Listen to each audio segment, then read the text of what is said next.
there's a contact area. It does work, and we've had people submit pictures and ask if we could do something with that. So again, unfortunately, I can't just jump right to it because without certain things, I'm not allowed to have in this state. So I gotta consult with people in PA, and obviously I need to kind of have hands-on just to verify it's not going to damage anything, or there's nothing in the way that could be a problem. Oh yeah. Basically, I got to know it works before I could sell the thing. You know what I mean? So. Hell yeah. So we're live, and welcome everyone to Saturday Evening Chats number 56. We are joined by two great channels out there, Mr. DM Foss, co-host extraordinaire. Hey, baby.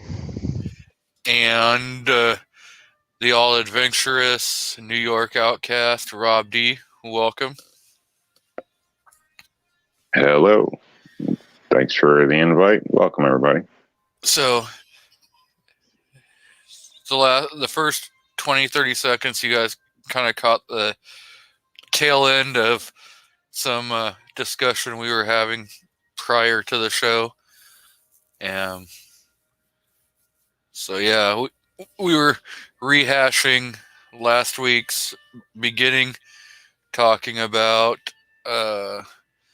R&L displays, and glad to hear that Rob liked some of our ideas, and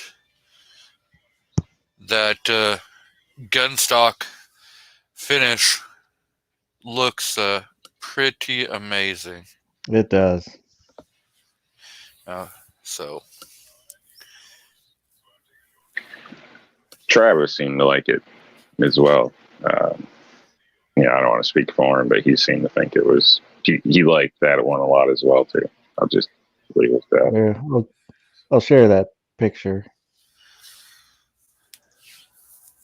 Can you pictures and the lighting just doesn't work, and not doesn't work, but it's just not the same as in your face, at least not with my cheap phone.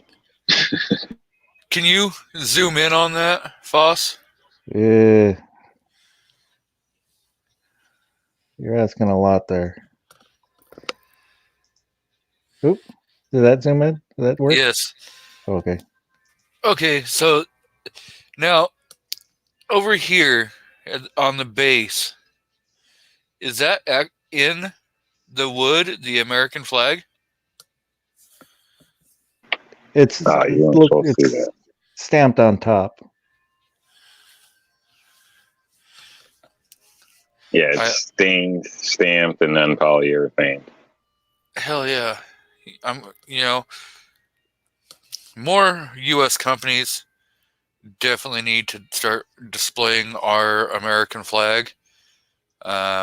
So kudos to you that you're willing to put our American flag out there and be proud of where you're from. So I just want to say thank you for that. U.S. made and veteran owned. Keeping it real. So yeah, I do really like that color. It is. It's nice. So is that your 5.56 that was on there? No, that's my 6.5 Grendel.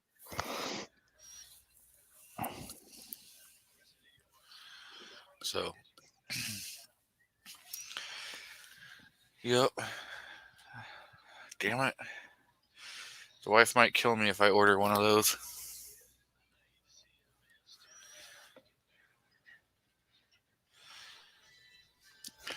Woman? Yeah, no pressure. You either got a use or you don't, Oh, so it's not. I've got that AR build, so that would be a nice display for after I get it finished. Yeah. I've yet to see anybody put one on a wall yet, so I don't know people I are guarantee scared to attach things to a wall or what. But I'm hoping to see it. So, and anybody that has, any pictures you like, decent pictures, you're welcome to send them into the website there, the store as well, if you want. And it may get used within the store somewhere. Yeah, I'll try and get a couple good pictures. I'll submit them to you. Cool. Thank you. It helps people can see what a real AR looks like on there instead of a neutered New York AR.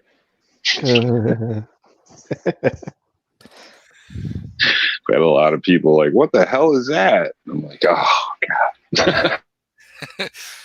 Well, at least it's not a commie AR. Yeah. With the shark fin. If you're lucky, you can have the shark fin. So we got Lee out there. Thoughts of his old soldier. We've got G-Webs, Rich White, Mr. Foss, Makojo, and George Washington. So far, at least those are the ones that have commented.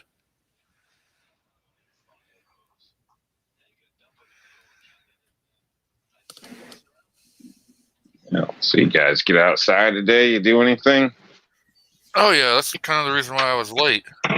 I was late getting home to be able to get on here. So you guys sat back in the back waiting, and I think I finally showed up. 10 minutes before the show.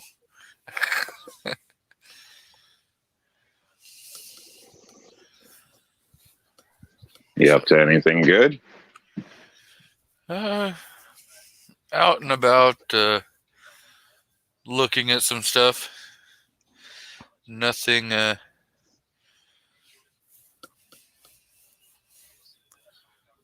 Nothing that snagged the eye,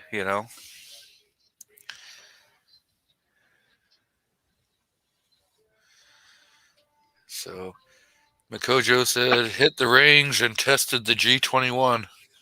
Uh-oh. There's another person that has a Glock, Rob. Yeah, it's second. Yeah, it's like COVID. I don't know. I just don't know. I think the Glock flu is probably worse than the COVID. I think you're right. It's way more addictive. Well, hey. Way more contagious. At least he's shooting. That's all that matters. Yep. I mean, the Glock flu is definitely more contagious. No known cure. Shit. What are we going to do?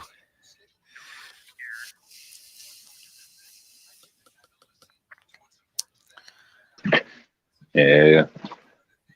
I did a little work in the shop earlier today and had to run out, take the lady to the park, go on a nice walk there. It was like, I think it's marked 5K or something. Went to go get ice cream to an outside ice cream place, and they basically took the lady's order and then refused to give her the ice cream because she didn't have a mask on outside. So, so I guess they gave her the money back, and she didn't get the milkshakes we were hoping for. She really wanted, so it's kind of messed up. And then since we were in that area, I had to go hit Lowe's. Wasn't the plan, but if I'm close and I can avoid doing it, before work, then I'd much rather do it. So stopped in there. Nobody said anything about the mask situation to her, but she just put her foot down. She ain't doing it no more. So let's see. And had to pick the kid up from work, and now I'm back here. back at the house. Well, that's pretty cool. It kind of sucks you didn't get your damn ice cream. But just to let you know, I had some ice cream for you. The wife and I Nice. hit DQ, and we had a dipped cone. So we tried the new Well, I wouldn't flavor. be shocked if she doesn't come back with something. Oh, you know 'Cause, she is. Yeah, she ran right back out when we got back to the house. So, Oh yeah, you're getting a milkshake. Come hell or high water, she's gonna make sure you get a damn milkshake. it's funny because she's wearing. Can't think of the lady's name now. I think it's Armed and Female. Hammer? I'm in feminine. Yeah, Armed and Feminine. So sorry. She's wearing one of her shirts. It's got a bunch of guns and ARs all over the front and stuff. So kind of makes me wonder if that's why they gave her crap or something too. So Oh, probably. She was like, it was weird because everything was cool, and then a lady said something, and next thing you know, they didn't want our business. And I was like, oh, like, that's good, but it's outside. She's like, yeah, well, it's like, wow, okay. Like, there's people everywhere eating ice cream with no mask. I don't understand. I don't know. Yep. It's some places in our society. It's pretty darn sad. Definitely. But it's their business. They so if they don't want to be associated with the 2A, that is their right. But it's our right to never do business with them again, even if they change their policy. Yeah, the lady's pretty fussy. That was like the second thing she said when she got back in the car. So she doesn't plan on going back there. So, which is good because that place is expensive as hell. Oh boy, what they get for ice cream, these places, some of these shops, ridiculous. $3.50 for a damn ice cream cone. $3.50, please. It's like buying dinner. You go over there, you expect to spend like $12 a pop, easy.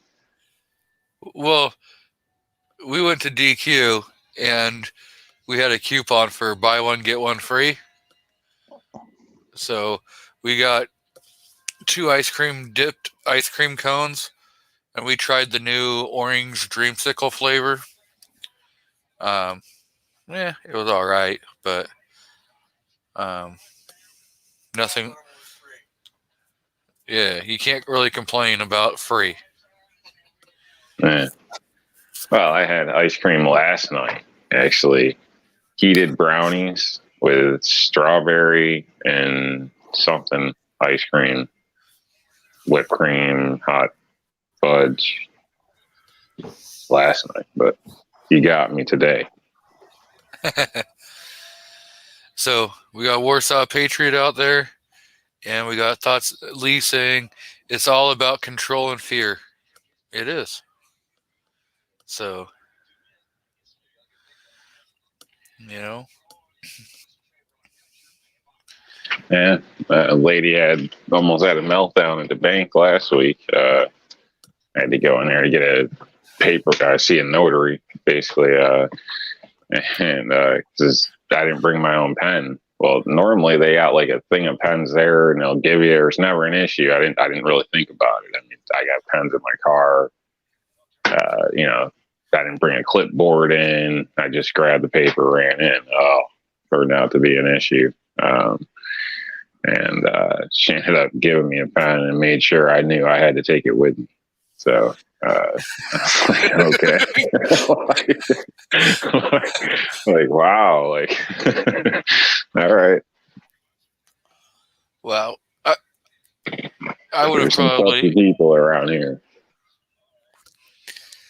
Now, was there a garbage can between you and the door?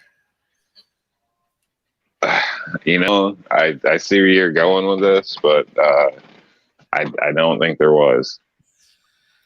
I don't recall. They don't want you to leave anything there. Basically, even the hand sanitizer was empty. Like they don't want to touch it. Probably. I don't know. I guarantee you, I would have thrown that damn pen right there in their damn garbage can. Probably should have. I hate that bank anyway.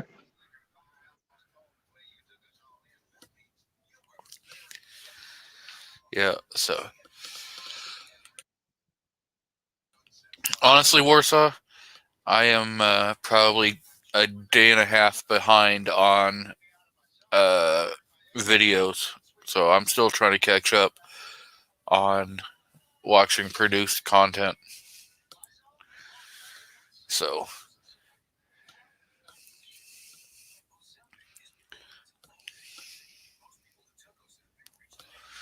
did anyone go out shooting or anything this weekend? No. No, I had to work yesterday. Yeah, I'm out looking for a new range because where I was going is all now marked private. So I mean, I could probably still shoot there because all it states is that they don't want, I'm pretty sure it's just people are getting tired of morons leaving a lot of trash behind. Whatever I take in, I always take out. So I could probably still keep shooting there. I just don't want to press any issues and, start having any kind of complaints or whatever. So it's like, you know what?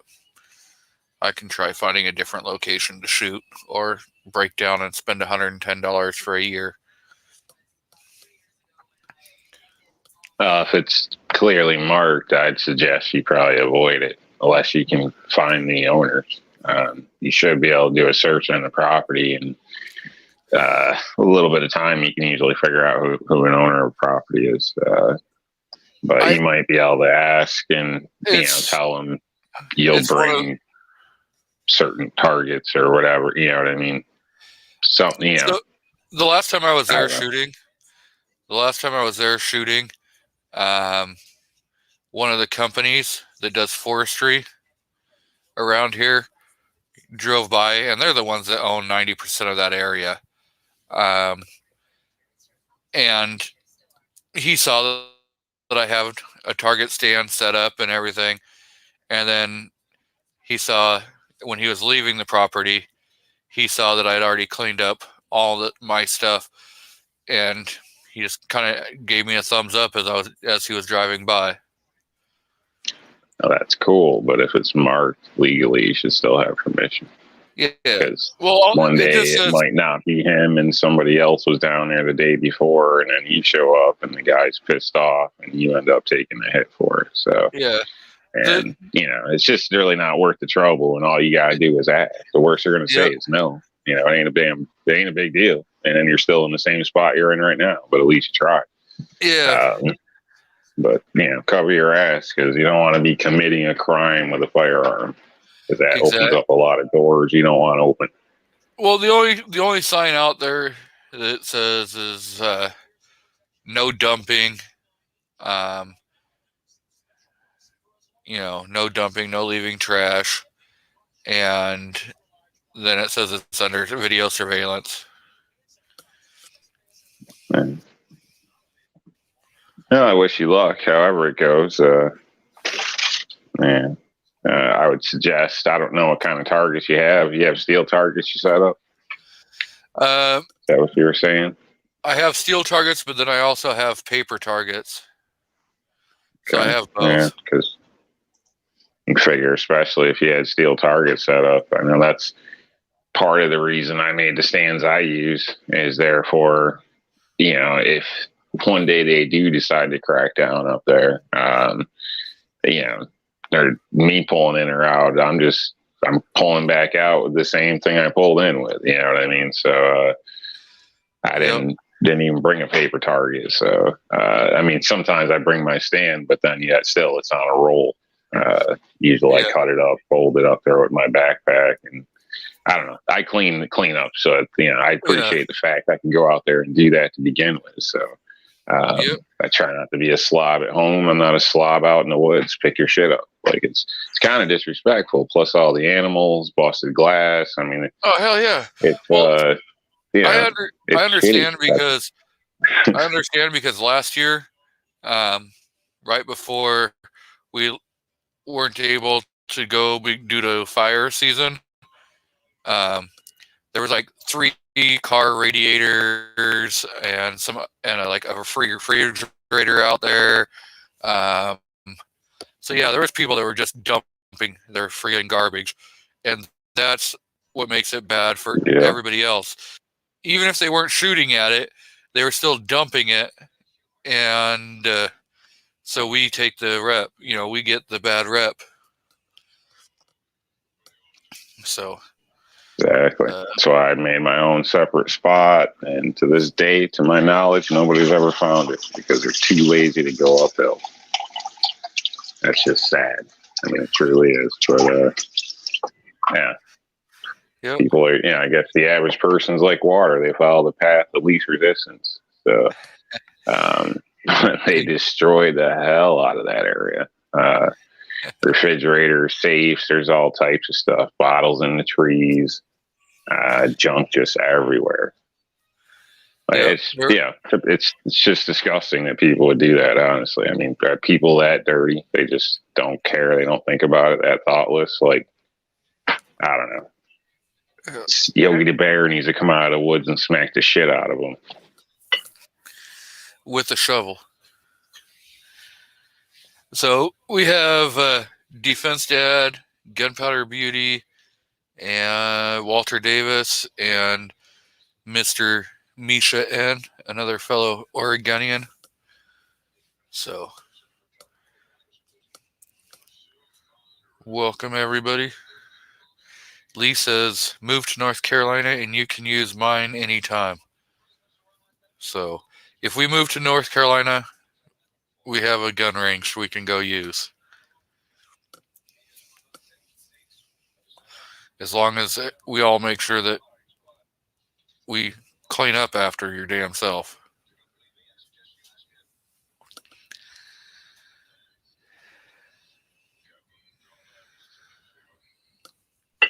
Yeah, shouldn't even have to ask a person that, especially a grown person.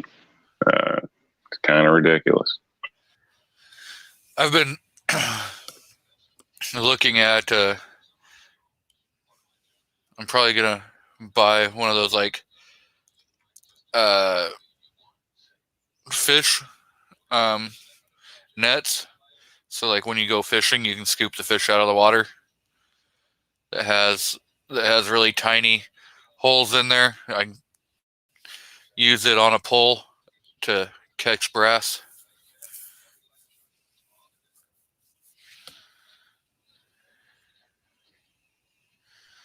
Yeah, it'd probably work if you plan on being stationary.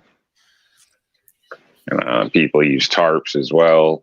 Oh yeah. That's an idea I might try. I don't know how it's going to work because I'm kind of on a hill, but that's the only reason might be worth a shot. That's the only reason why I haven't really thought. Well, I have a tarp I keep in my rig, but when you're on a hill, even if you're just that tarp is just going to make it so that all the brass is going to have an easier way of sliding. So that's what I was kind of thinking. If you're going to stand kind of stationary, you can have the fish net set up to catch your brass. And if nothing else, if you're going to do like drills and you're going to shoot at different, angles and stuff, you can always get those damn fish nets aren't super expensive. And, a piece of pole isn't extremely expensive. So you can just stick it in the ground, with a couple different fish nets there, and just know, okay, well, I'm shooting here. I'm going to move over here. I'm going to shoot here. And you still have your ways of catching your brass. Yeah, then you see G23 rolling around on the ground, wrapped up in his fishnet. Right? Tangled up, calling for help.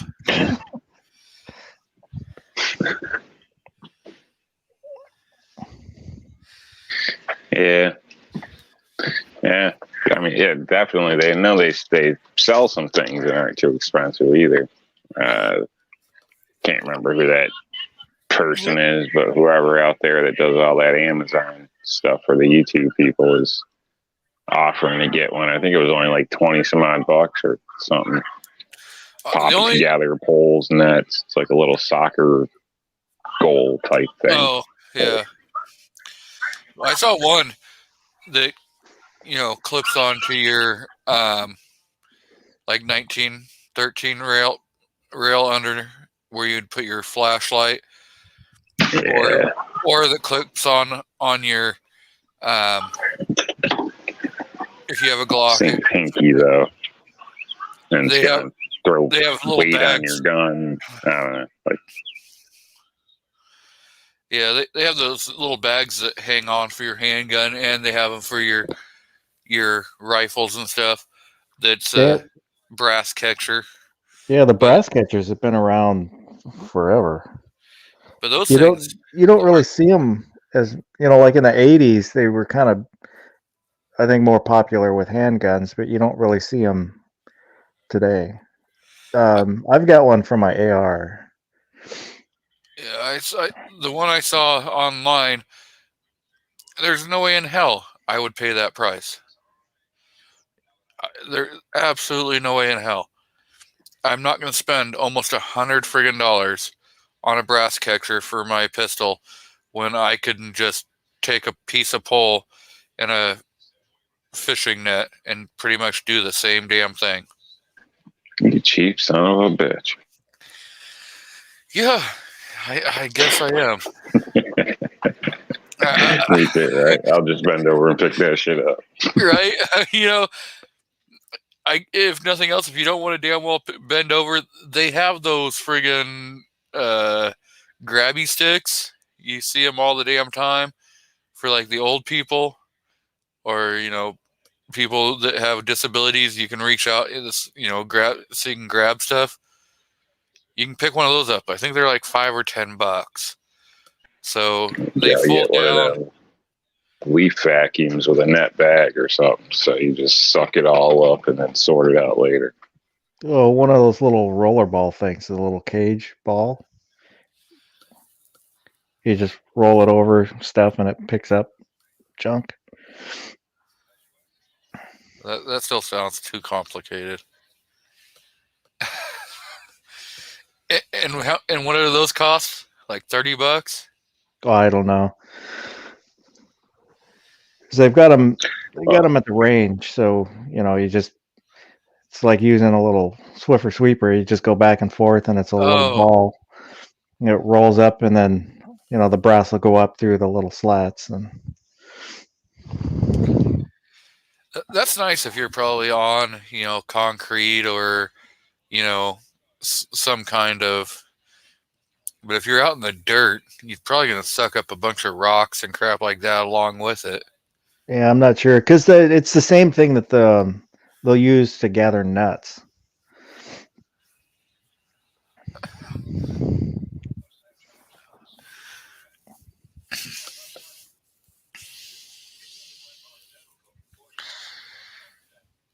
Misha says, "How much does a box of ammo cost?"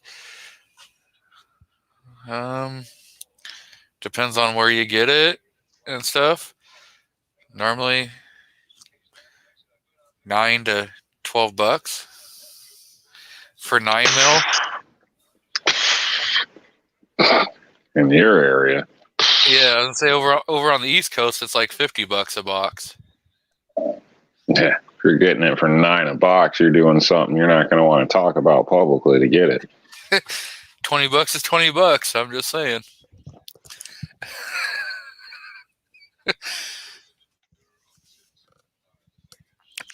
So we got Patriot in the Dark out in the crowd. So I haven't heard or seen anything come out of Tulsa. So I do have links out there. If any of I think Gun Loving Grandpa, Gizzard, Clover, Budget Guns and Gear. I sent all of them links if they wanted to jump in, but yeah, they probably all had a heart attack after eating their pound of bacon and steak and all that crap for breakfast. They were probably comatose and sleeping in the hotel room. I've heard everything's about $100 more than what it should be. So I can't. It was in a chat somewhere that somebody was going back and forth to the show or something like that. So yeah, last night, SS Pawn was stating everything was about $100 overpriced, and ammo was outrageous. So that was the only update I got. Doesn't surprise me. And I won't even bother in my area. I mean, we don't have many anyway, but still, the cost is just ridiculous. I mean, I'm not willing to pay that much. You know, most of the time, when you go to a gun show, you already know you're gonna spend,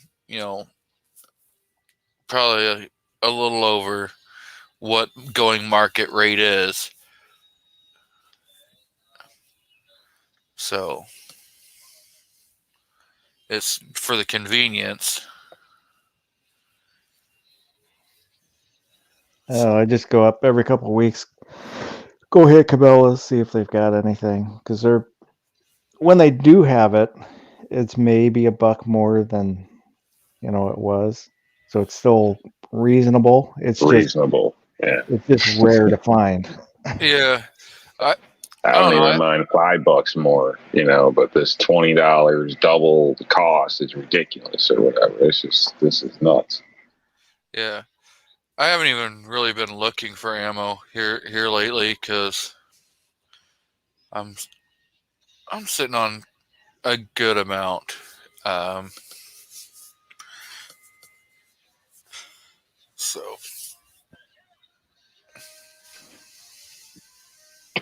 I shot a bunch of mixed ammo the other day. Last video I did. So all that was random. At least a 9mm was all random. Some of the cases, let's see, I counted them out, went through them and stuff. There was Federal, Winchester, and a bunch of stuff I couldn't even tell. So I'm expecting it's probably like that Russian stuff. There was a couple stars here or there and some of it. So I don't know, but a bunch of mixed stuff. Cases were funky looking. Some of them had a little corrosion and everything, and every round ran fine. So, like I said, that was a bunch of mixed batch I had. I got off the guy for dirt cheap a while ago. The one you robbed? Yeah. I didn't rob him. No. You robbed him. Technically, so. Hey, he said, make me an offer. I made him an offer, and he said, yes. That's not robbery. So. You knew what the street price was. And I told him it's probably worth more. There's no rush on this. You want to check? Because I don't want any bad feelings. He didn't seem to care. I mean, at least you could have given him a kiss after the raping you did. I mean, that was straight robbery. $50. $30. I was trying to give you the benefit of the doubt. But yeah, this stuff worked good. So if you stumble across any old ammo, I mean, yeah, I wouldn't. As long as it's not horrible, I wouldn't pass it up in a sense. So I can stay. I was wondering why I had some trouble because it seemed like at one point I had to aim at one spot, and another point I had to aim in another spot at the same spot. So couple times, and I think it's all the different ammo, different types or whatever. So, well, yeah. Good news, I didn't fire off my hollow points because I thought I did, but I did. So that's cool because I hate doing that. When you get there and you're like all excited and you just go for it, and you're like, oh shit, there went $20. Crap! I just shot off my self-defense. Been there, done that. Yeah. When I did that dueling mag dump video, yeah, it sucks. I've done it a couple times. I did it with. Not only did I pop off the Hornady critical defense in the 9, I went and did it in the 40 at the same time. So double self-defense rounds. I pulled a 40 out of my tire yesterday. I thought it was a nail, and I'm like, oh man. And I've never to this day caught a nail. I'm on my second set of tires with these tires, 10 ply. Never had one penetrate, but I seen something's there, and I was like, whoa. Pulled it out, and it was a damn steel or aluminum case 40 cal. Just case, S&W case. I was like, son of a bitch. Damn it, G got me. You were blaming my ass all the way. Driving around with evidence and shit. What's this? that damn G23 got me. So I don't know if that's from when I was up there shooting. Like, it's been quite a few days, and that truck gets driven. I mean, shit, she's out with it now. It's always on the road, basically. It's hard to believe that it would stick in the tire for days like that. I was at work when I seen it. Yeah, I mean, the thing is sometimes it will just get wedged in the tread, and then as you're driving, it changes like a rock or the case could rotate a different way, and that's when it starts to puncture. So it could have taken a few days for it to change location to actually be able to pop that tire. Yeah, I don't think it would have got through. Not aluminum anyway. So it was definitely wedged in between two lugs or whatever. And part of it kind of had like a 45-degree angle where it was pointed at the ground. It's like shaved off. So I guess if I paid attention or my truck was quiet like a new truck, I might have heard it like studded tires or something.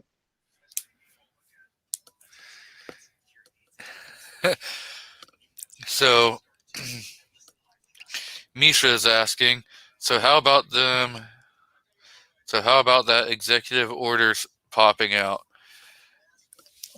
There wasn't much to it. Well, one, they're not. They're executive advices. Yeah, the action. Yeah.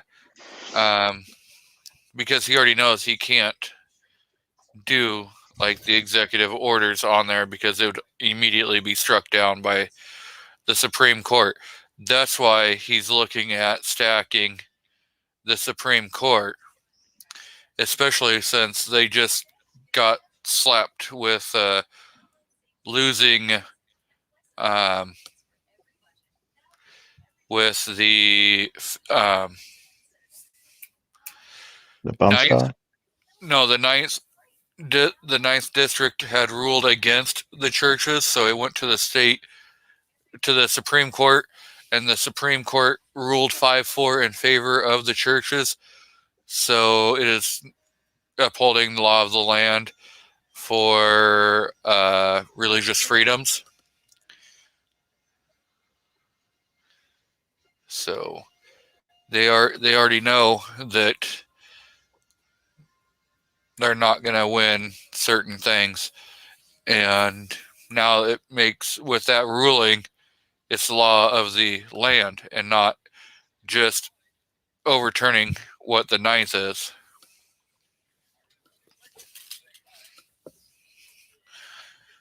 I don't know if anyone else was paying attention to that Supreme Court ruling. Yeah, I missed it. I've been like tied up every day, literally dodging people. just trying to get through my day without 20 more things coming on lately. So, so I can't tell you. So, well, I can't even go outside without people asking me to fix something around here. So it gets old when you want a damn day off, and it's just annoying. And then I had customers show up at another customer's house asking why I was at her house first. And I was like, well, you never gave me you never said yes. You never committed to doing a job yet. No. So now it's crazy. So you can only be so many places at once. And, when you sign the paperwork, then we're scheduling. So, it's the way it goes. So, Misha, the fact with the alleged ghost guns, I guarantee you that's going to be longer of a chance federally than what we're facing here in the state of Oregon, since we've got rhinos that are going to show up and allow that to go through the state, and it's going to definitely get signed in once it hits Turd Brown's desk. And one of the rhinos who's decided he's going to show up no matter what, when all he has to do is just not show up, and that stuff wouldn't pass in Oregon, is your representative.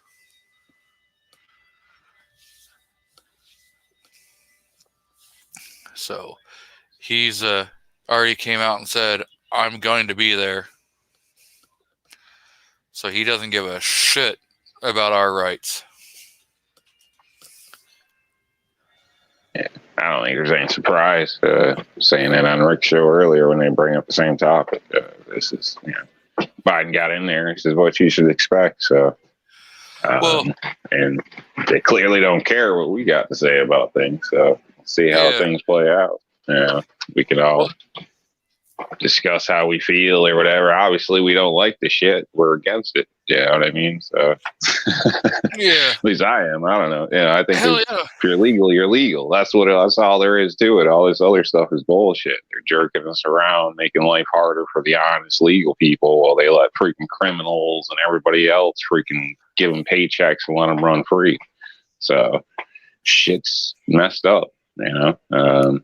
I kind of stopped paying attention to it, to be honest with you. So, I apologize. Maybe I shouldn't be on some shows now because I don't care. I don't think I'm not even sure there's a way we can stop it. Politicians to fix things. So I don't think they care what we say. Yeah. Doesn't mean I quit. I'm still going to vote and, send out letters and go to rally. I'm still not giving it to them, but I don't think they give a damn.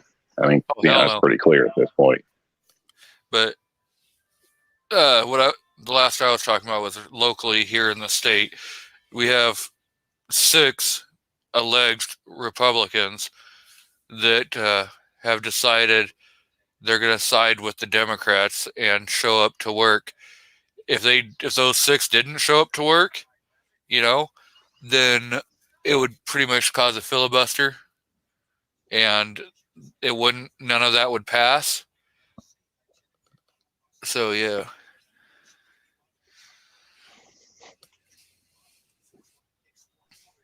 Personally, comment on that about how the Second Amendment isn't set in stone or this or that or whatever. Said, I personally don't care. It ain't up to you. It's between me and God. So if you don't have to like it. So, either I'm willing to fight for what I believe or not. But, I can't control what they're going to do. They don't give a shit what we say. So, hopefully enough people push back at some point. But, until then, what can you do? So, Misha says, Rob for president 2028. Not sure why he's pushing it out that far. I'm thinking 2024 would be a great year for Rob to become president. Well, thank you. I'm sure I'd have a horrible accident while I was taped to a chair or something. I'd give it a shot, though. Yep. I think both you and your vice president would have horrible stair falling accidents while taped to chairs. Yeah, something like that. Because yeah.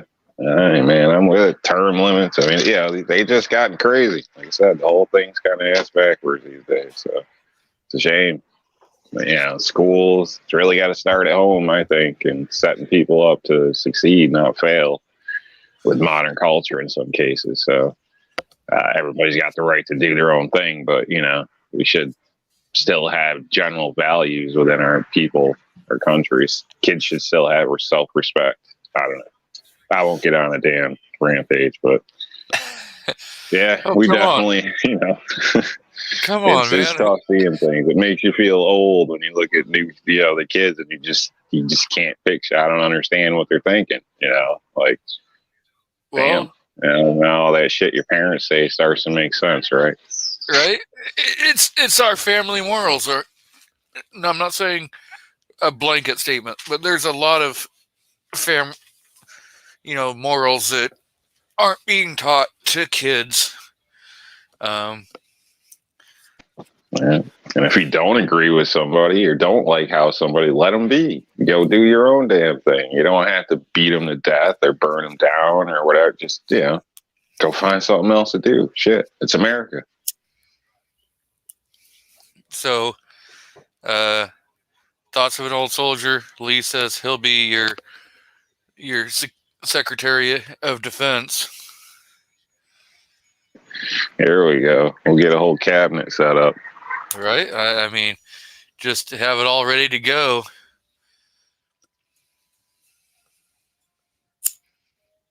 Well, I'd need some good advisors to keep me straight.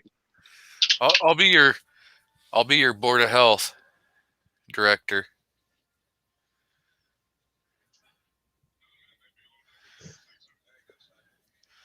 And I'll just my Board of Health would be 2A is not a health crisis. Like everyone keeps saying, oh, the second, guns are a health crisis. No, it's not. We have a mental health crisis. We need to bring more ability and access to having mental health treatment without you losing every damn thing, and get it back so it's not a stigma.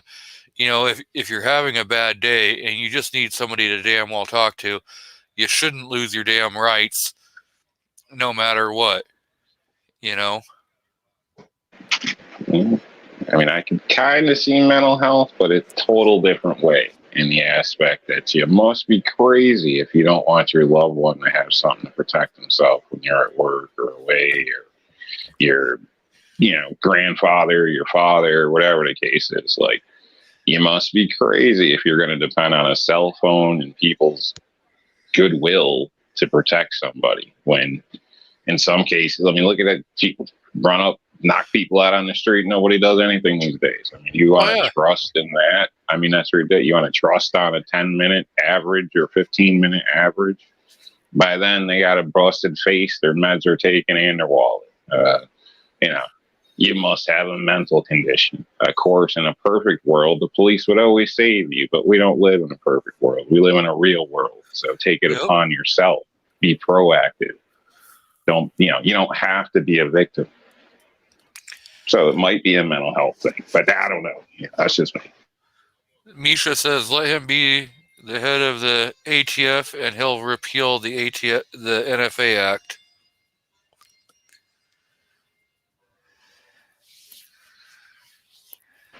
Yeah, there we go.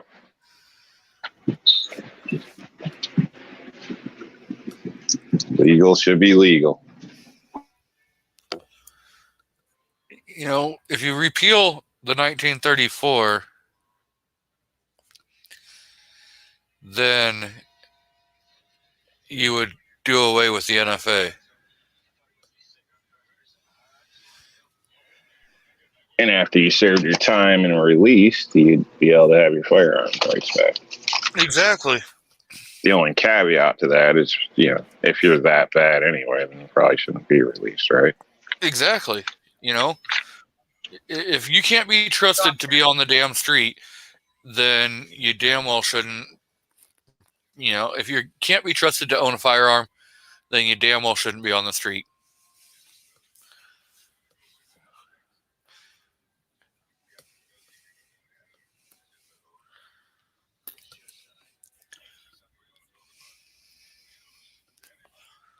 So. Sorry. Deal with the lady real quick. Well, tell her we all said hi. She's already gone. She just came for more money. Well, text her. Text her and tell her we all said hi.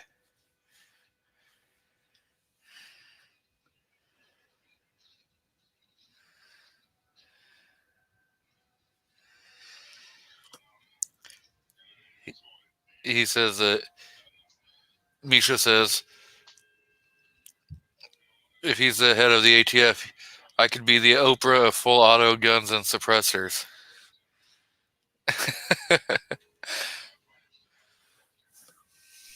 There you go. Vote for us and you'll get a free suppressor.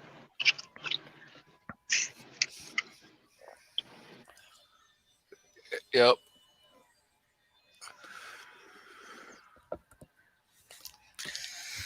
Can hand out cell phones or make people believe they're getting free houses. So, what the heck, right? Give them a free suppressor. Yeah. Do like what Sweden, I think it's Sweden, or one of those countries over there, they have suppressors and vending machines. And it's actually a requirement to have suppressors or silencers.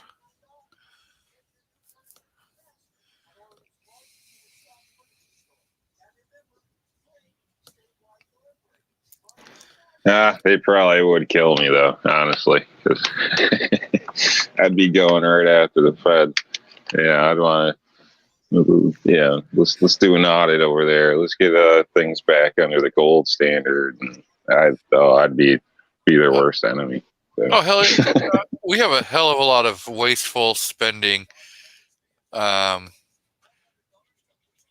many damn agencies that we don't need because they're redundant. I mean, you got multiple agencies that kind of do the same damn thing. So you could easily start cutting funding by doing away with some of them. And that's what would get us in trouble. And the waste that goes on. I mean, just in the military aspect. I've had to throw out brand new items, still boxed up, packaged everywhere, just because we didn't have room. Throw them out. It's like, wow. And it's like that even on the civilian side, in a sense, where you got to use the money or you won't get it next year for grants and things like that. But then they use it on the stupidest stuff that doesn't even do anything. Why don't you put that money in the pensions or a company party or something? Do something with it towards the people. If it, but it doesn't work that way. But so stop taking all the damn money. I mean, I don't understand. A lot of this stuff is just wasteful across the board, in my opinion. I don't know. It's ridiculous. So, Rob, what's your honest opinion? I'm asking for quite a lot. With the new Portland situation, where they're not going to fill any open law enforcement position with actual law enforcement officers. They're going to use unarmed park rangers with pepper spray. Sounds like a bad time to be a park ranger. Right? Shit. That's crazy.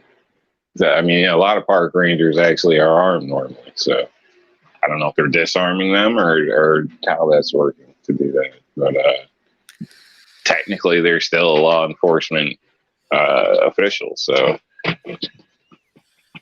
I don't know. I mean, I don't know. I don't see the point in that really. Maybe the public doesn't know that. I don't know. I'm not seeing the point in it, but I mean, if a community wants no police, that's on them, I guess. But I think that's foolish for Portland, I would state. Yeah, I don't know. But I can definitely see, there's plenty of small towns that don't have a police department and people survive fine. But, they don't burn shit down every time they get pissed off, though. So there's a difference. Exactly. And yeah, I guess they're not gonna let the park rangers be armed. They're the only thing they're gonna have is pepper spray. Yeah, that's crazy. I don't know. Sounds like a suicide squad. I bet you everybody that's on a shit list is getting that assignment. Right? So, Defense Dad says that's a bunch of hippie bullshit, which it is.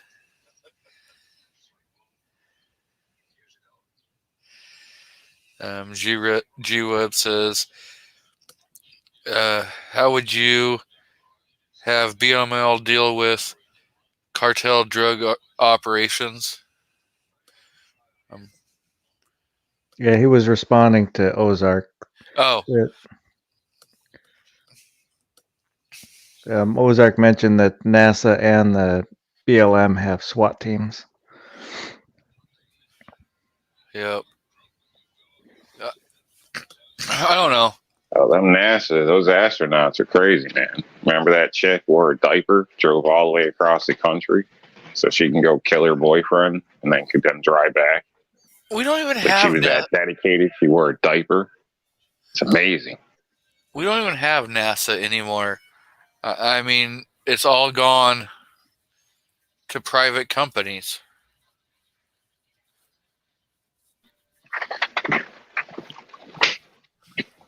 That was kind of a joke, but it was real. There was. I know. Yeah, I do remember that. That was like what, mid-90s? I don't know. It was pretty nutty though. I don't understand really why they'd have a SWAT team. Maybe to respond to an outside threat. I don't really know. I can't speak for that, I guess. But I guess the post office orders a bunch of ammunition. I don't know if they have SWAT teams too, but oh yeah, they have a police division of that or whatever. I'm not sure what it's actually called, but the U.S. Postal Service has postal inspectors, and those guys you don't want to fuck with because they're like the Texas Rangers. They're not going to give up until they get their guy. They'll bring your ass in dead. They don't really give a crap. Back. So if you're not sure, put 2 stamps on that son of a bitch. Yeah, so in the, I want to say it was late 90s, early 2000s, in Wenatchee, there was a postal worker. I think he was a postal worker who kind of went crazy. And he shot and killed a couple people. Ended up he kept circling the post office in Wenatchee and shooting at it. And I guess there was a couple different ones because there was one guy who was circling the wife's like he never made it there, but yeah, they killed that guy. But there was another guy who was driving around the post office and shooting at the post office and shooting at buildings near the post office. And they put a couple postal inspectors up on the top of the building and neutralized that vehicle real quick.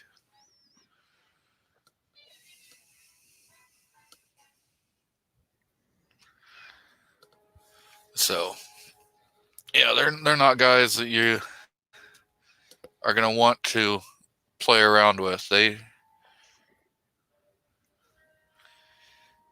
So yeah, Misha has a good point. Everyone keeps, BLM or BLM.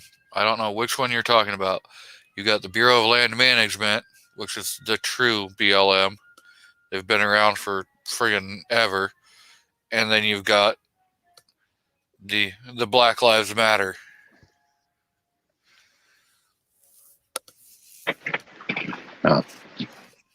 Just jumping back a little bit, I could almost understand going crazy working at the post office. Now, I can't state working there, but can you imagine being forced to go out, rain, snow, all this stuff, just to hand people that junk mail? They're going to throw it away. They don't even want that shit half the time. I bet they wish they could just throw that shit in the garbage and just deliver the real mail, but they can't. These poor bastards. It's got to drive me nuts. Some postal employees have lost their job because they threw out all the mailers, all that junk mail. They would throw it in the garbage. I wouldn't be upset. They'd throw it in the garbage and not deliver it, and then they'd lose their job. Because you never know. It's a shit deal, but I would never rat my post office guy out for that. I'll tell you that right now if you're listening. Save me all the junk mail, please. Right? But it's not that somebody has to rat them out. So the postal inspectors will randomly pick certain, routes, and they'll just kind of follow them, and kind of double check that they're actually doing their jobs correctly.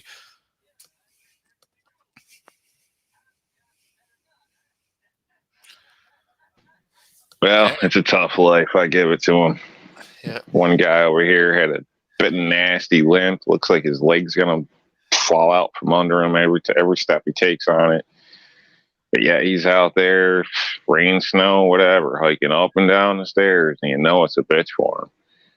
He's got to be getting close to retirement, but the guy's still out there doing it. So it's dedication, man. I give it to him. I know it sounds easy, but shit, half you guys won't even go shooting. Oh, it's raining. So shit, have to get up crack of dawn out there, wind blowing in the north and shit, running around. Yeah, it's good on them. So I hope they do get hooked up in the end. But so we got Andrew Faulkner, Vanessa Kitty, DJ Play Nice, Ozark Yeoman. Not sure if I've missed anybody else, but welcome everyone. Yeah.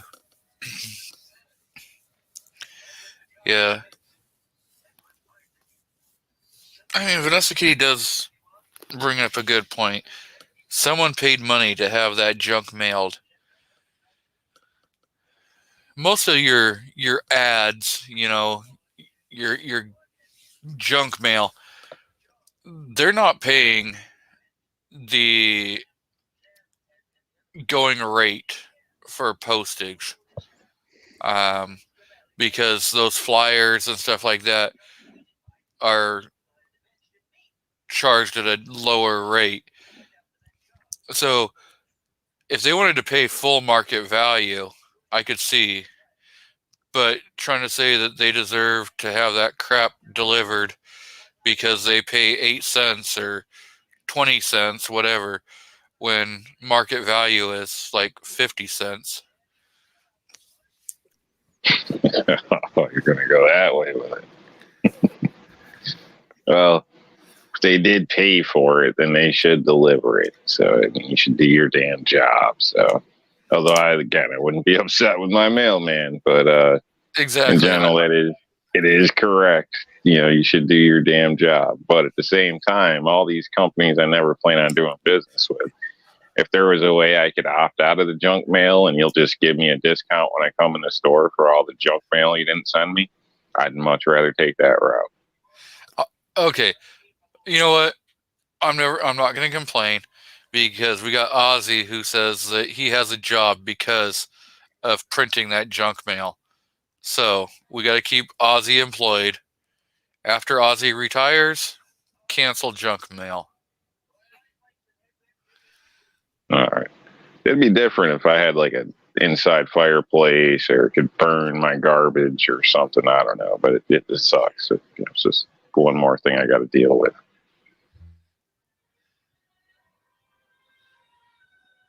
Like, I'm not getting your credit card, folks. Stop sending me shit. Well, those I think you can opt out of.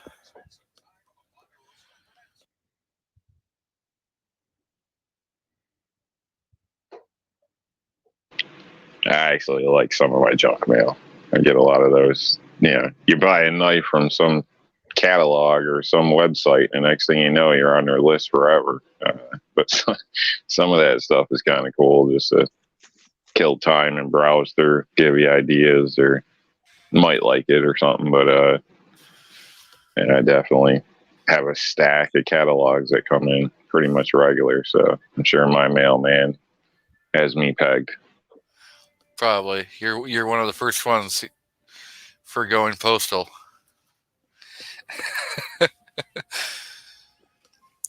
Misha does have kind of a good point also, is without the junk mail, the post office would probably be further in the hole than it already is. So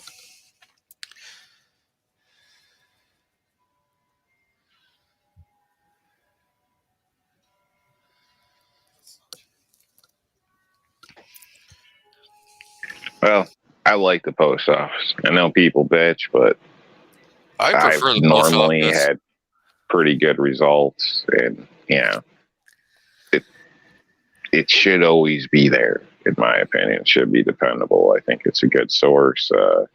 Even way back, years ago, people would send money off Western Union, all this stuff. I called them idiots for the prices they were paying, sending money home and things. You can just get a money order and mail it. Like, are they crackheads? They can't wait 3 days? I mean, come on. I don't understand that. It costs a lot of damn money to send money like that. I think it was like $20 for every 100 or something. I'm like that's crazy. Like, I don't know. That's like somebody's busted down on the side of the road or something, not sending back your little, contribution or something. I don't understand that. Obviously there's direct deposit too. And eventually I had that set up, and that's another story, but I just think it should be there. Obviously I appreciate the service. I do too. And so I was going to, when we were talking earlier about the post office, I used one of the postal money orders to pay a company a debt. And then that company tried claiming that they never got the postal money order. They never got the payment. So I went to the post office and they tracked it. And a couple weeks later, the company sent me a letter saying, you're right. We did get the payment. We're completely sorry. And we're going to refund you $100.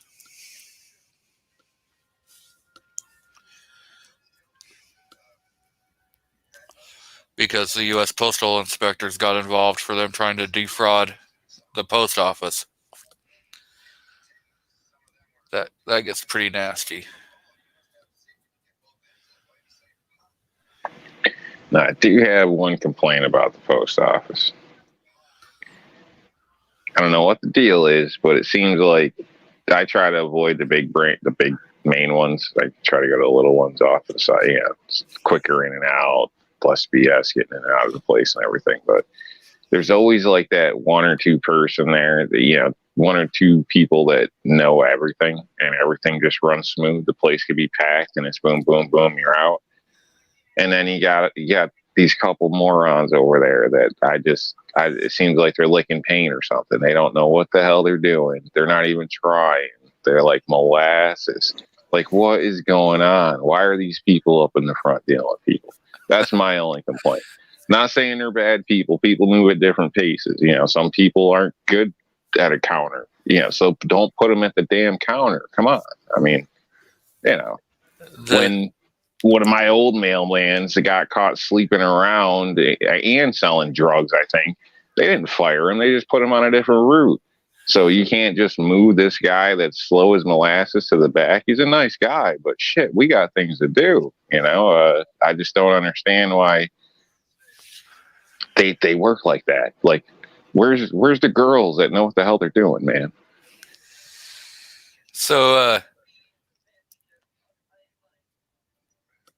the post office has like 20 different unions.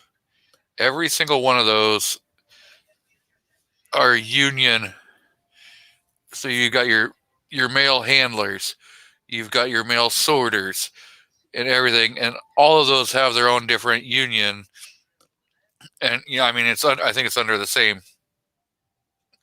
like union corporation, but a mail handler cannot help a mail sorter, even if that mail sorter is behind.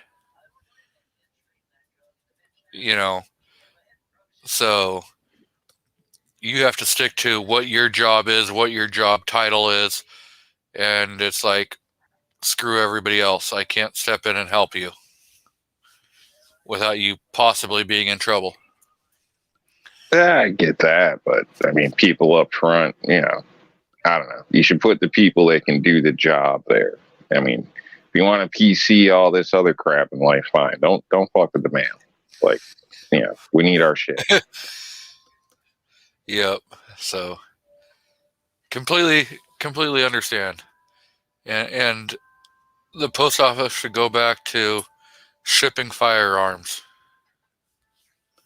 like they used to do.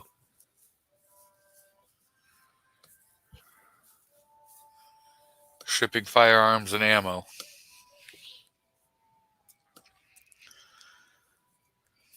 I think you can still ship long guns. I think so too. And then to an FFL, I think can do hand. Yeah. FFL to FFL can. But I'm talking about the old school.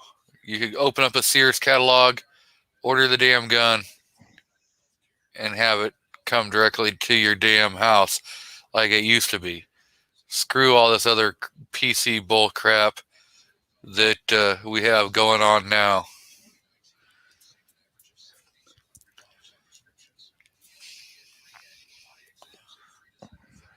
Stop screwing with my JC Penney's or JC Whitney's friggin' 12 gauge.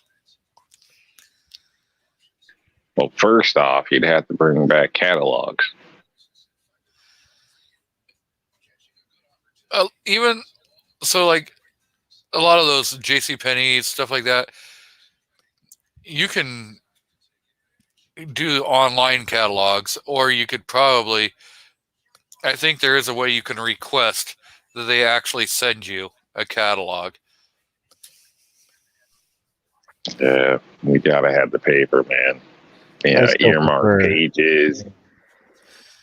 I still prefer hard copy. You just want the damn JC Penney's lingerie catalog. We know that, Rob.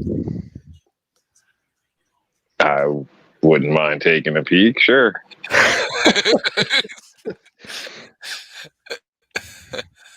Oh. I admire beautiful things. Oh, you should see the look I'm getting. Oh, I'm surprised I haven't heard a thump across the back of your dome. It's probably the reason why you're muting your mic is so that we don't get to hear the... Nah, she was laughing. Oh, get you in trouble.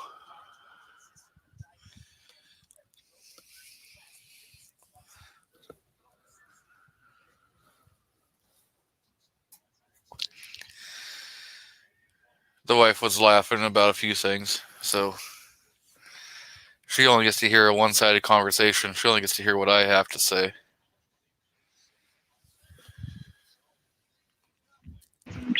She's tired of that. Probably 20 years of listening to my ass. Yeah, I would probably say she's half-ass tired of it.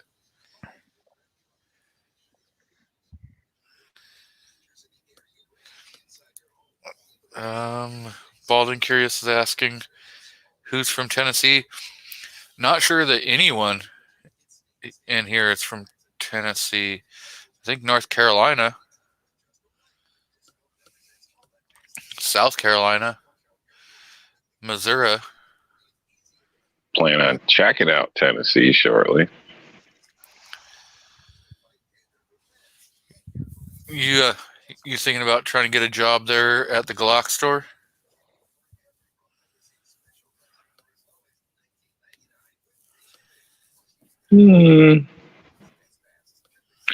Yeah, Smith and Wesson wanted to pay me to go in there covertly and tinker with things. I could probably do that. You know, the Glock store is a separate entity. It's not truly Glock.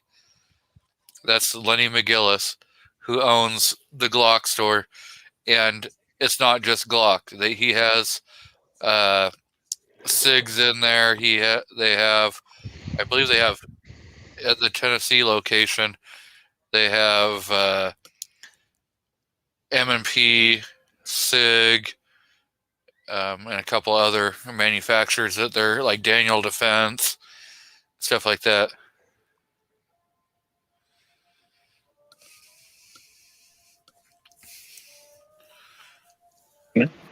Who knows? I don't know. Somewhat flexible, so see how things go, I guess.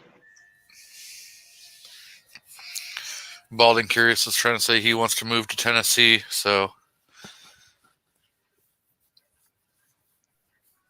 it's on our list, but a lot of people are moving there now, so kind of makes you second guess it, because right now they're having the highest influx there is. So who's moving there? That's my concern. You know what I mean? It would, like in my area, if you say you're from New York City, like, you're lucky you don't get spit on, you know. So, so, you know, if I go to Tennessee and you say New York, oh boy, they're probably instantly going to hate me, especially when, you know, I don't know, 7 out of 10 are going to go there and vote just like they would here, possibly, or whatever the case may be. So I don't know.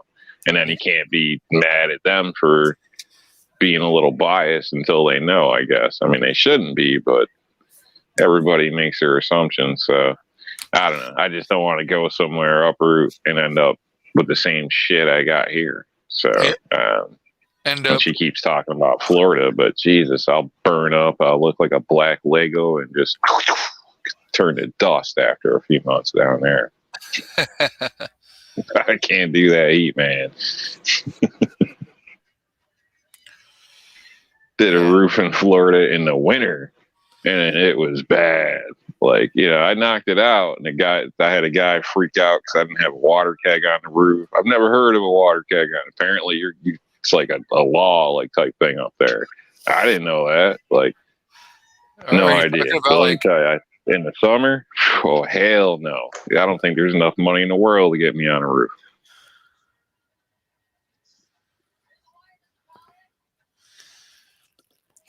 Yeah, are you talking about like those Gatorade coolers? Like 5-gallon, 10-gallon coolers that you can get? You call it water keg? Yeah, I guess. I don't know. I just had a few Gatorades like normal, so I mean I got through it, but it was just a 2-bedroom ranch go over, so it wasn't, you know, I don't know. I mean, it was, don't get me wrong, for the winter, it was like I got cooked, man. I was burnt. Like my black ass was burnt. So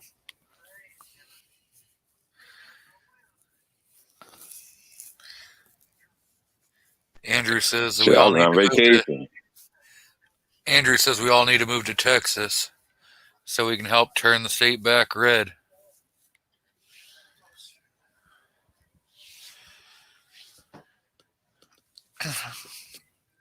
But Texas is another one of those damn hot states.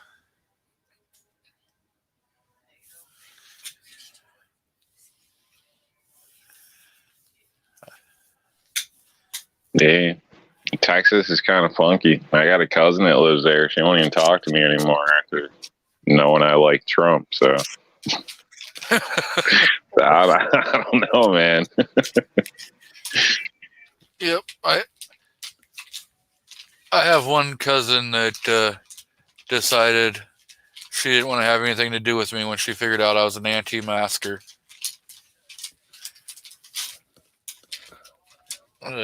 I'm just out trying to kill people.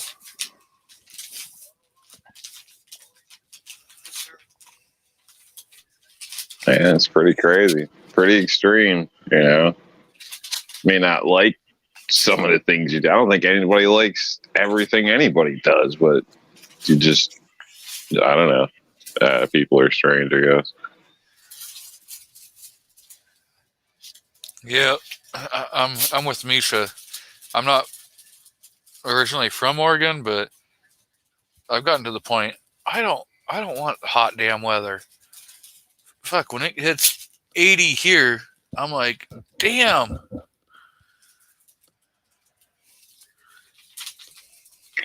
I don't mind 80. I mean, even a breezy 90 is not too bad occasionally, but you know, it's that thick dead heat where it's just, you know, you just want to take your clothes off in traffic. That's no good.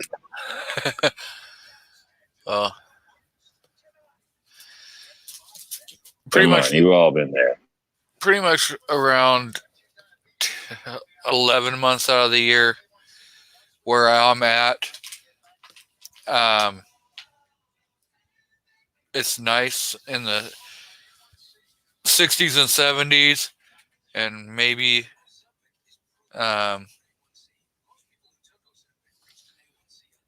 around a month it gets 80s, 90s. So no, you wouldn't, Misha. I guarantee you. The snow, you would not, you wouldn't like to be up in Alaska. I moved away from snow. And people that don't know snow don't know. Right? It's cool for a little while, but when you think you're gonna die every time you get out to pump gas, it kind of sucks.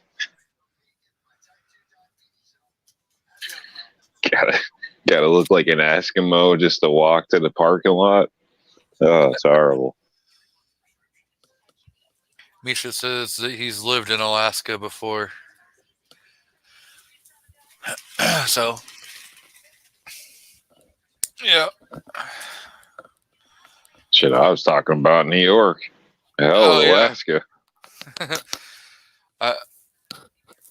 I lived in eastern Washington, and you could get snow like friggin'. It was it'd be horrible.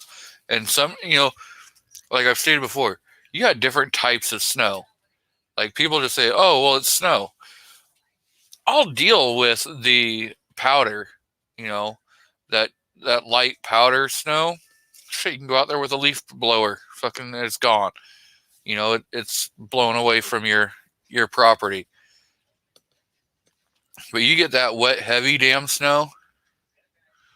It don't matter if you're out there with a friggin' snow blower. It's gonna take forever to get that damn shit cleared out of your driveway. I honestly wouldn't even clear my driveway and stuff if I didn't live in the city. Yeah, I got I got a freaking 4x4 truck. What do I care? You know what I mean? So, but unfortunately, due to the way the law and, people are lawsuit happy and all that crap, like a good Samaritan, always clean mine in half the street, half the time, and a couple neighbors. Because everybody else is too damn lazy to do it, apparently. But some of them are older or can't do it. That's different. But there's healthy people that just choose not to, which, lazy ass people. But other than that, but if I move out of town, I'm not clearing my driveway. It's a waste of gas to me. I don't know. Maybe a spot for visitors or something, but other than that, I'm not even worried about it. Yeah, if I was out of town, outside city limits and stuff, there's only 2 spots I'm going to clean, and that's in front of the mailbox, so that the mailman can still deliver your damn mail, and probably the walk path to the front door. Other than that, screw it. I'll probably have a path to the door.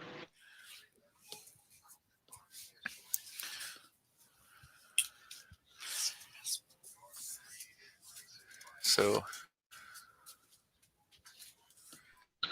yeah, but if you live in the north, it's helpful to have an all-wheel drive vehicle or a truck or something. So I see this every year with people that are out there in their cars, and they're just, I don't know why they bother. They just destroy their car every winter, especially new kids that get a new car like the first winter. It's done, like almost guaranteed. I didn't know the snow gets hard like a rock, and just decided to drive through it or something, and they smashed the whole side of their car up. Like it's ridiculous. But like the burns. Oh yeah, like because it'll be nice snow in the day, like everything's soft, and then the sun goes down, and that shit's like ruts, like as if somebody rutted up a field. You hit that, and like you'll rip your damn bumper off. Like you got to watch how you drive, But they don't think about it, you know what I mean? Or, they don't think about it till they hit the brakes when they're doing 25 over and should have been slowing down ahead of time doing normal speed. Then they think about it, you know what I mean? It blows my freaking mind. Or they're just holding up traffic with their little rubber band tires trying to look cool, like going nowhere, burning gas, roasting your tires, just dragging your car across the ground because it's 2 inches off the ground. Like, buy a beater that's off the ground or something, but they got to look cool. It pisses me off because I got places to be. There can be snow on the ground and I can drive. It ain't a problem. I can pull a trailer. I can do what I got to do. You need to be a little more cautious, but the light turns green, I'm gone. But you got to sit here and wait for this asshole for half the cycle just to get like 20 feet ahead so you can take a right. It's like, oh my God. Like, I wish I could, just push them and give them a little help, but that's not how things work. So I'm going to say have a good night, Lee. So we'll catch you on Monday with thoughts of an old soldier. And Misha take says, care, man. Yep. Misha says, I've got a 4x4 says every jackass in the ditch on the passes in Oregon. That's every jackass in the ditch, no matter where you are. It does, any pass, any city, anything like that. Everybody says, "Oh well, I got 4-wheel drive." It doesn't mean you got 4-wheel stop. You know. No, it doesn't. But if you're a driver, it's a lot better. I mean, Yes. You can take off fast, you can go quick. You still need, there's only so much G force you can get before you're going to slide out. You still need time to stop. But, if you're smart, not riding people's ass and this and that, you can cruise 55, 65 in a snowstorm with great traction, no problem, and be fine as long as you're not riding up people's asses. I don't have any problem. But so 90%, everybody's different.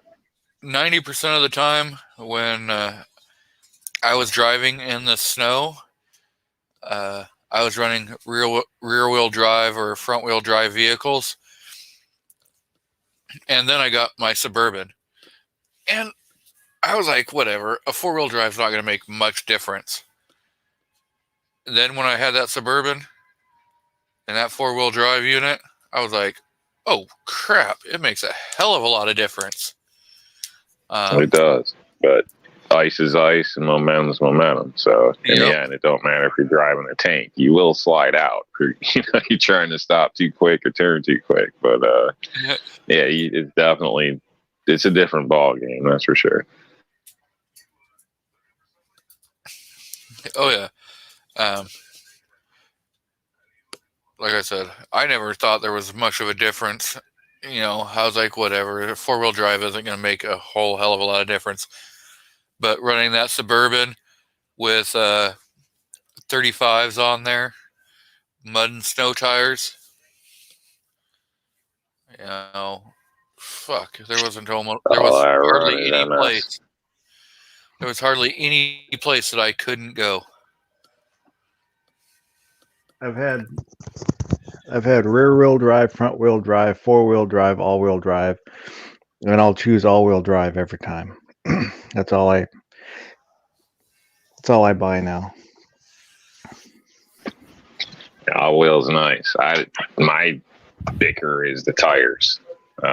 That's the only killer. But I do like the all wheel. I think it's, especially the modern stuff, and I'm not into new cars, but I mean it's hard to beat some of that stuff. It automatically picks up and stuff. Where it's slipping out and everything, adjusts your power. I know that's not new, but it does it quite well in some of these modern vehicles. So it is great, but unfortunately, you do wear through tires quicker. And I'm sure you're familiar with that. So, and if you drive a lot, that could be an issue. Like, I use my car for road trips and just ramming around town and things like that. So, a lot of miles in a sense.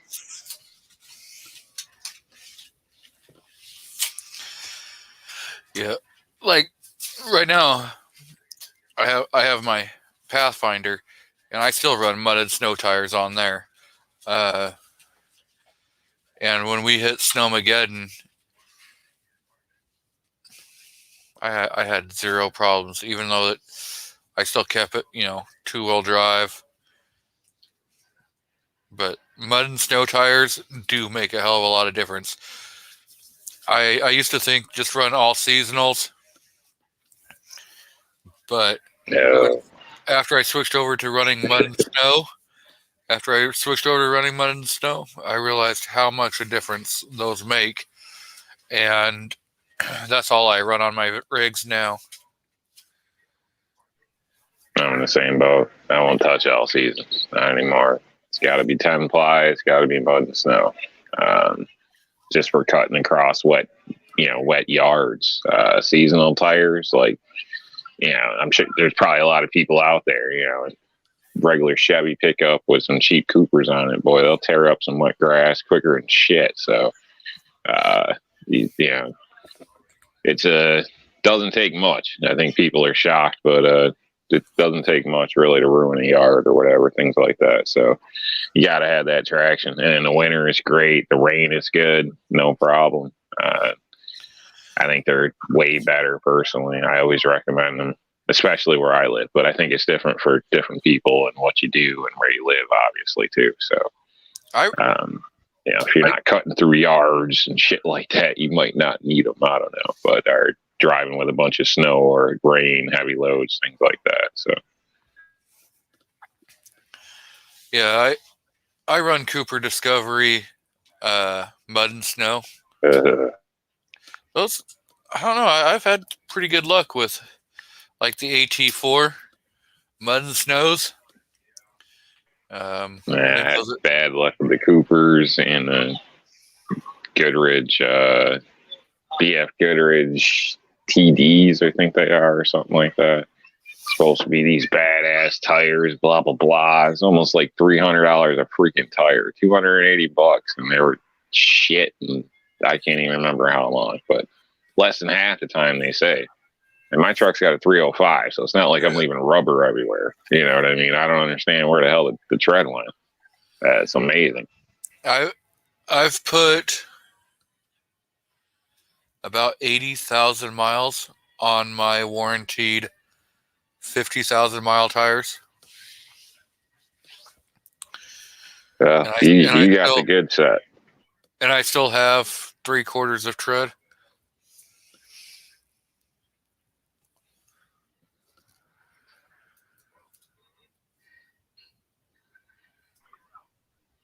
And it seems people are love them or hate them with Coopers. Well, yeah, and it's just like with anything.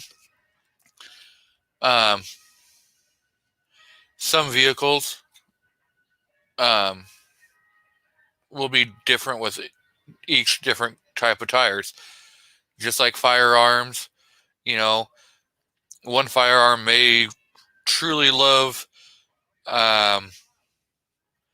running Spear Gold Dots, while another one truly may love running Hornady, or may love V Crowns, so you have to figure out what your vehicle likes, what your firearm likes, and stick with what is best for that.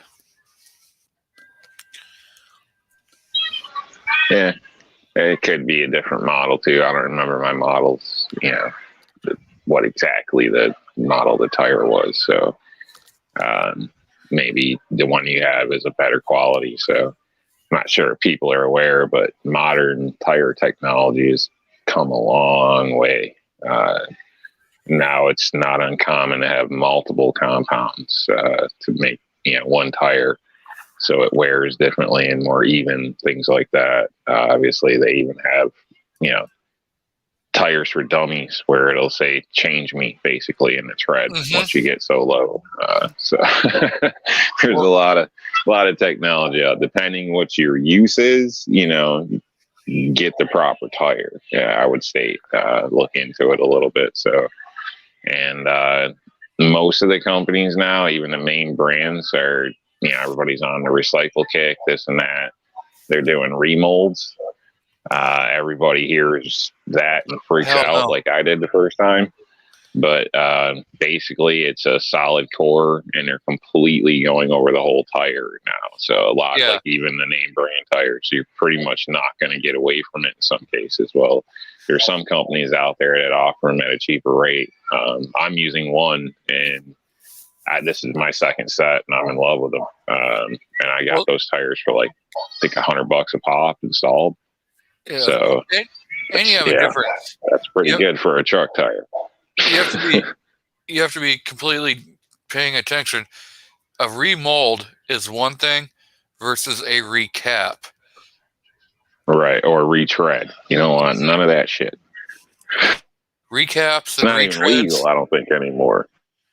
That's what happened with a lot of like Firestone. They were retreading or recapping tires and then selling them, and the tires were blowing out. And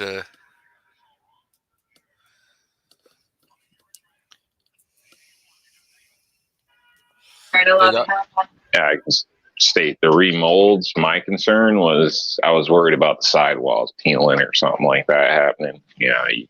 You try not to do it, but every once in a while you'll catch it on, whether it's a stick, a curb, something. There'll be a little nick out the side or something like that. I was hoping to God, that something like that didn't happen, but, at a construction site or whatever. Just, some pricks like to bury metal straps and everything underneath properties. They bury all the garbage of your new house. So be careful some places.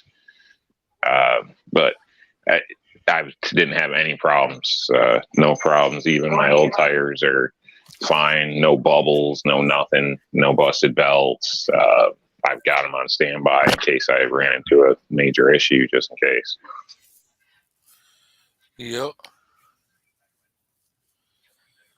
So, G-Web says that cops can't run their tires after a flat, so I grab patched cop tires with decent tread once in a while.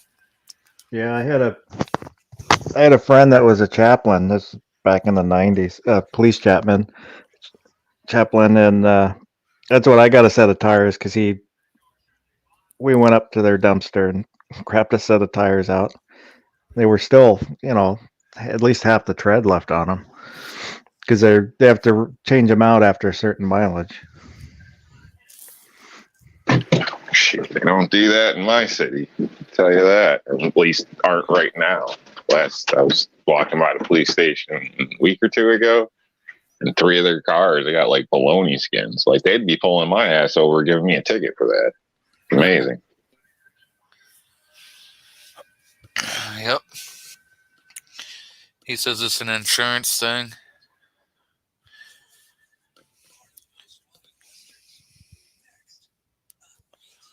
So maybe there was a hold up in the local budget due to the COVID thing or something. I don't know. I don't know. Your governor is one of those great people. Yeah, that explains it all right there. Oh, I was trying to do it without busting a gut, but I couldn't. Sorry. Well, it's like the police having to bring their own ammo to qualify or something for practice and this and that. Now they're going to have to bring their own tires to put on the car. Pretty soon, they're going to have to start bringing their own cars.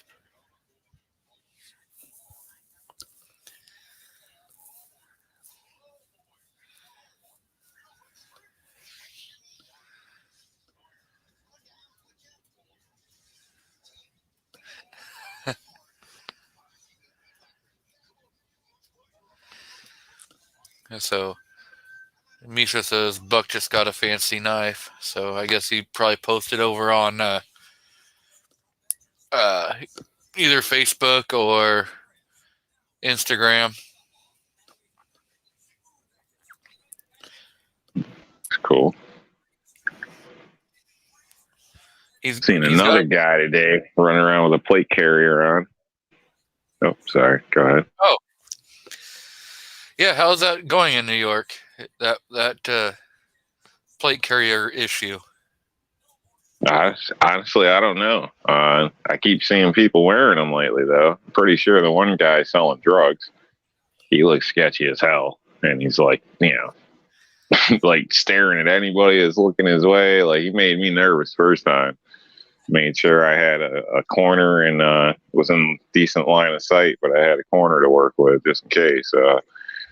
But man, I've seen him a couple times, still going around the neighborhood. So like I said, I'm assuming he's a drug dealer.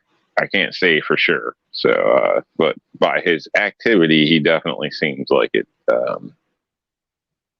But that's, maybe wrong to say. And then there was another guy today, just, going down the street in a plate carrier. So I don't know if it's becoming a fashion thing or, I know we're having a lot of shootings lately. I don't know what's happening here. Or they're just flaunting it, saying, you know what, if you're going to try saying we can't have it, we're going to get it. They don't look like gun guys, though. Yeah, and that's the thing is there's a lot of people that have decided. There's a lot of people that have decided in certain areas when people say, oh, you can't do this, you can't do that, or, we're thinking about making a law that you can't, then they turn around and they start flaunting. Hey, we're going to start doing this just to make it so you understand that we can do whatever the hell we want. I hope so. And I hope it's not the gangs or whatever the hell's going on. I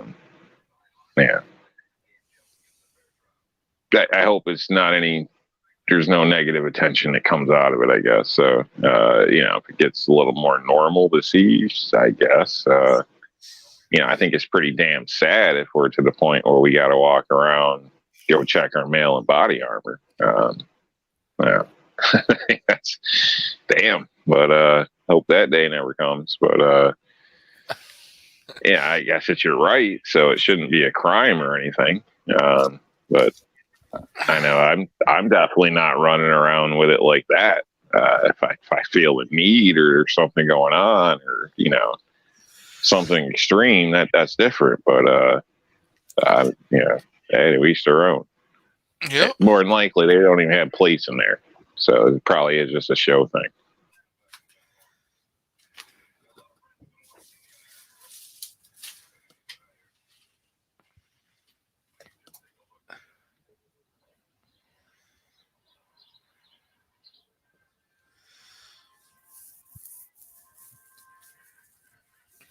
So, Night Chef says, back to what G Webb said, there are also dedicated cop shops you can go to that usually has gear at decent pricing. They don't get much traffic either, so you can haggy sometimes.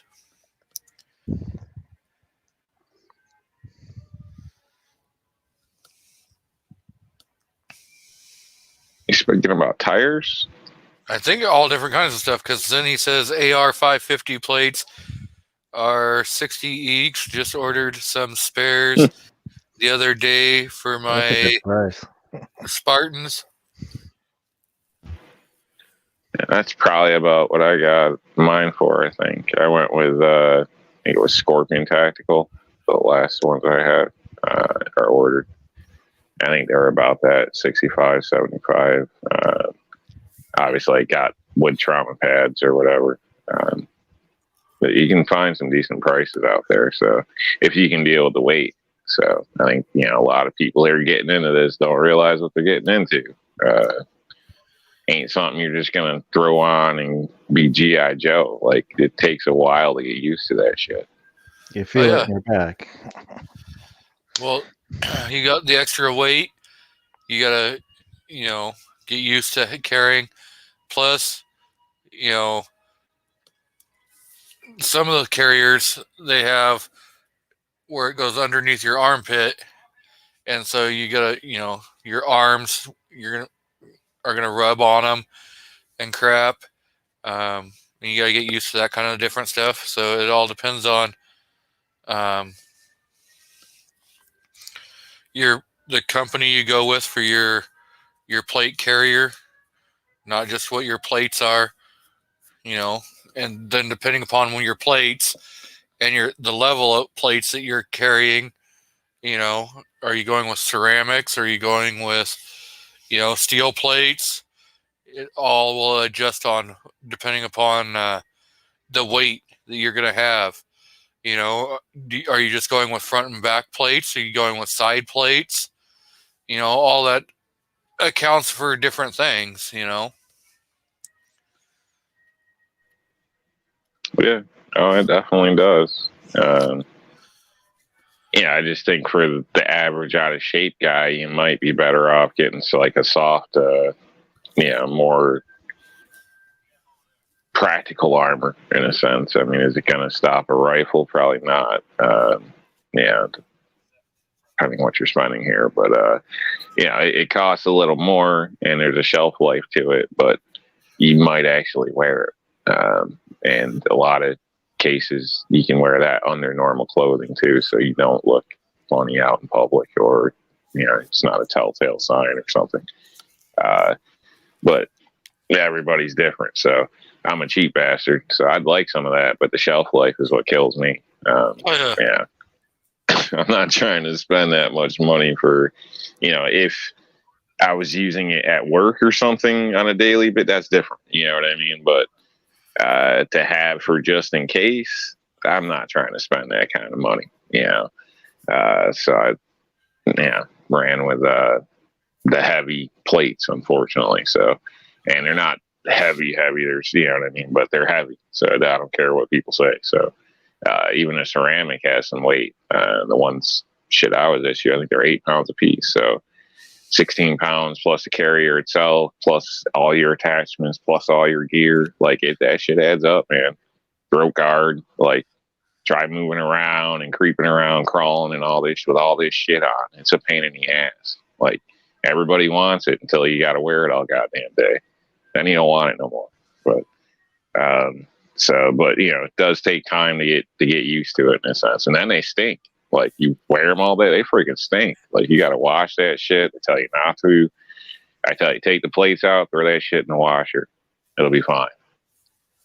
But they're going to tell you not to, or your directions and shit. That's the only way you're getting that funk off there. You can scrub it with a toothbrush all day if you want.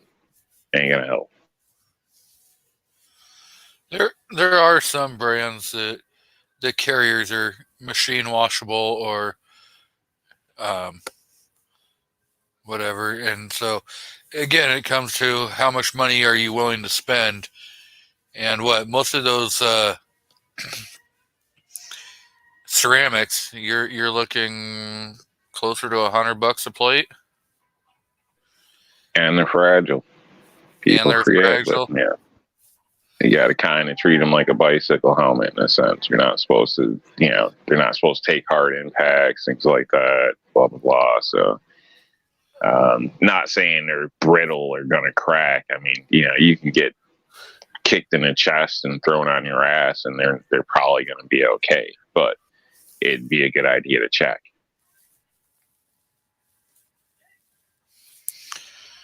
Oh, yeah. And again, you got to think about how often are you going to have to replace those ceramic plates or, synthetic plates. They have different ones that are different settings and stuff. And some of your better ones are, I think, close to 10 years. A lot of them are like a hybrid between the ceramic and Kevlar. So you're still kind of stuck with that shelf life. Now maybe 10 years. I've known, I think it's 7, I think is the most rule of thumb. I think it is. So I don't know. But again, and then you would state, well, it's probably still good. It barely got used. Yeah, that's what my cheap ass would say until I got a hole in me. But the glues break down over time. So don't be that dumbass. Yeah, after 7 years, if you think it's so good, take it out on a range and shoot it and see what it acts like.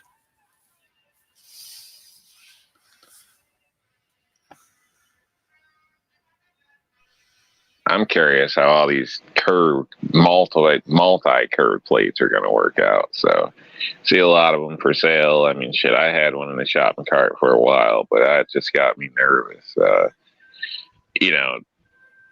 I can't think of the brand, but there's one out there that just scares me, and it's affordable.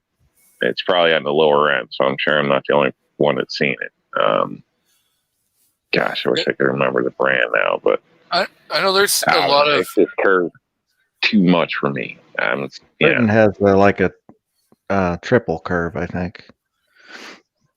Man, I'm not sure which. I don't know. I haven't tried it. I don't know the math or whatever, but it just looks like you were just trying to catch one in the ribs or somewhere in the side instead of it deflecting or getting caught or something. Like, if it does come out, I think I don't know.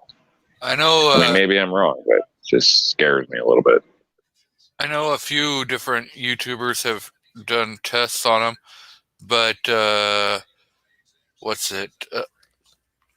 Mr. Big Kid. He just did one. He just did some tests on some body armor, and I think it finally failed when he hit it with the 50 BMG. Yeah, again, my concern would be that ricochet or, catching an angle and deflecting to the side a little bit and having it curved like that, or just bending over. I mean, think of sitting in a vehicle. If you got a curve coming up into your ribs and you got to bend over, secure gear, anything you're doing, I mean, that's it. I don't know, man. There might be such thing as too much curve going on, in my opinion. Oh, yeah. Well, you also have to think about the curve to your body. Some some of your bigger guys may get away with a bigger curve, where that big curve may end up on a skinny guy be shoving into their rib cages. So you have to look at, when you're ordering those, do the manufacturers say, and stuff. So yeah, there's different ones. I know I saw we had 45 Alpha Charlie Papa out in the crowd. He was in Tulsa, so if he wants to jump on the panel, just say something and I'll throw the link out there so you can get on, buddy. I would definitely like to hear your opinions. I'm pretty sure everybody else would like to hear your opinion on the Tulsa show, since you're the only one that's popped into chat. So let us know if you're interested on jumping on the panel. So, Rob, what's some more advice you have for plate carriers? I don't know, research before you spend your money.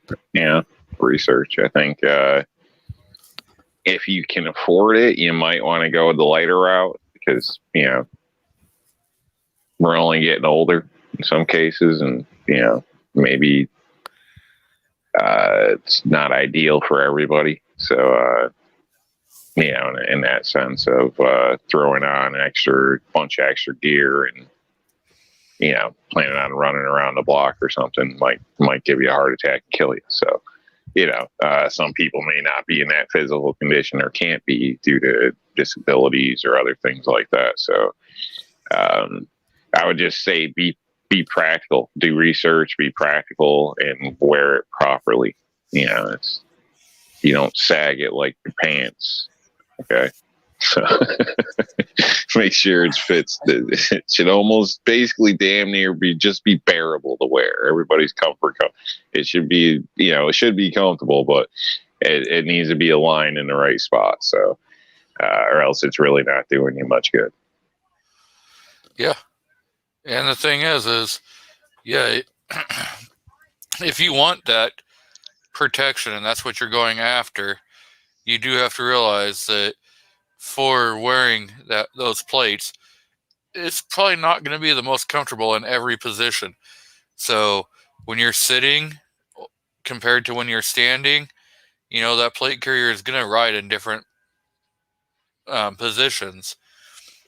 And so you do have to make sure that it's fitting properly, because if you're just letting it be all loose, that round, when it hits, it could cause more injuries than if you just got plain shot.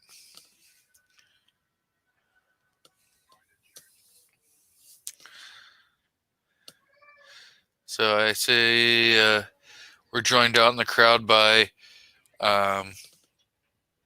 Ghost Rider USA, 45 Alpha Charlie, guy that comments, DJ Play Nice. He's been out there for a little bit, but I didn't say anything. Bald and Curious.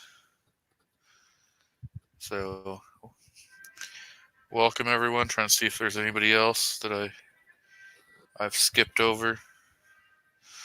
Again, G-Webs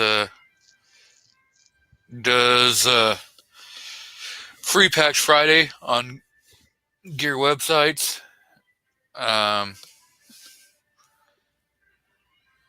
Definitely support those who help support our Second Amendments and get the information out there. So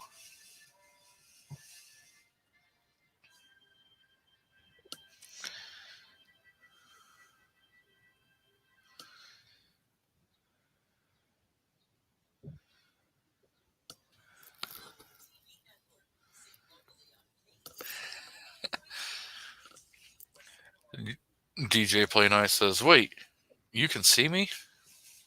No, you're a ghost. I cannot see you. Well, congrats, Andrew, on ordering your son his first AK. Patriot says, is the pregnant body armor the Pentagon's looking at been mistaken for the stuff just for fat guys? Probably. I see we are joined out in the crowd by Artak and Daughters. Welcome. So,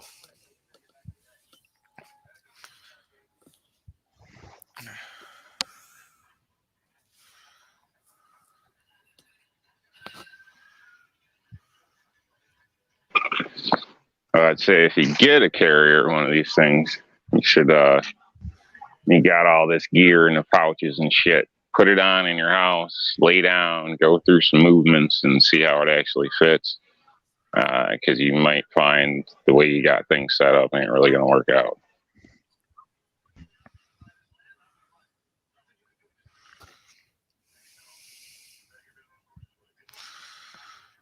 So I guess Mr.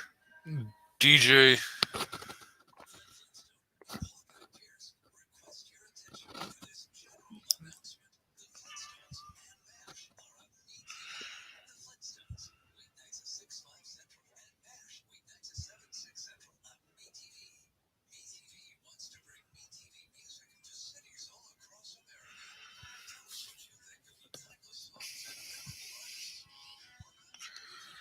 he was saying he had some stuff done, so he won't be able to join. I'm gonna throw the link out in the crowd so Artak can jump on, because I don't think I have his email. I know. Had to shovel up some dog shit, throw it at my neighbors out on their porch. Fuckers.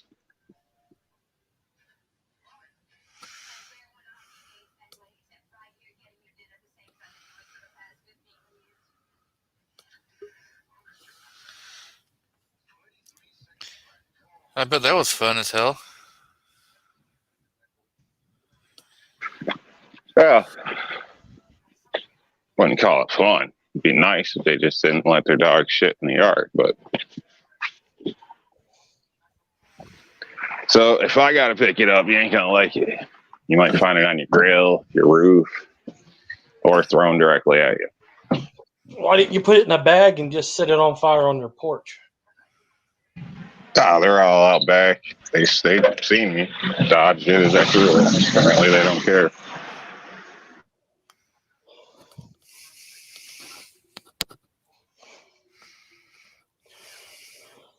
Our husky got loose like a couple weeks ago, and he took a big dumping on the neighbor like 3 houses down on the road, and he was yelling, "Oh, shoot the dog, blah, blah, blah, this and that." And I kindly walked up to him. I said, "You do realize that my daughter there will drop your ass at 300 yards, so don't shoot the dog." And then he was stupid enough to call the cops and told him that he was going to shoot the dog. And is the dog aggressive? No, it will lick you to death, maybe. But so look, I understand about not wanting the dog shit in your yard. He's a husky. He's smart. He's going to get loose occasionally. So, it's not like we're doing it on purpose. Yeah. I don't want you to shoot my $high dog. I don't know. It's a city urban thing, probably. I don't know. And a respect thing, I guess. So, yeah. When these people moved in, they chose to bring their dog to our yard to take a shit. Oh, well. So, and you politely ask them not to do so, and then they want to tell you their yard, your yard, because they came from the projects and don't understand the boundaries. And it's been nothing but issues. Well, I went as far as telling them, if the dog takes a crap, but when it comes down to it, it comes down to the owner, not the pet. So, people, well, it's a dog. It's not the point. You take responsibility of it. So deal with your dog or pick the shit up. Right. But you shouldn't have to come into my yard to pick the shit up when you got your own damn yard. Right. That's why I told myself I don't like stepping in dog shit either. So, just let me know, and I'll have Victoria come down and clean the dog shit up. Ain't no big deal. Just hey, if he gets loose, he's down there. It's not on purpose, first of all. Second of all, let us know, and the shit will be picked up. No big deal. But if it's on the road, then shut your damn pie hole. You don't own the road. But regardless, if he does, let me know, and I'll send her down there to pick it up. I don't have a problem with that. Because if I don't want no dog shitting in my yard either. Because I don't want to step in a landmine, especially out there cutting the grass and you step in one shit. Literally. But yeah, you're right. It's just a little bit of common courtesy that needs to be extended.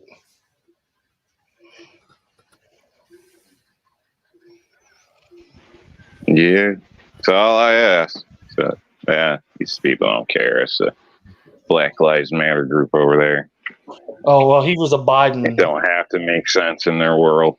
Right. He was a Biden supporter, too. People next door are a black family, too. And I asked them, I said, well, how do you deal with them? Because they got like two of those little ankle biter dogs. He said, yeah, we had it out with them last year. And I was like, really?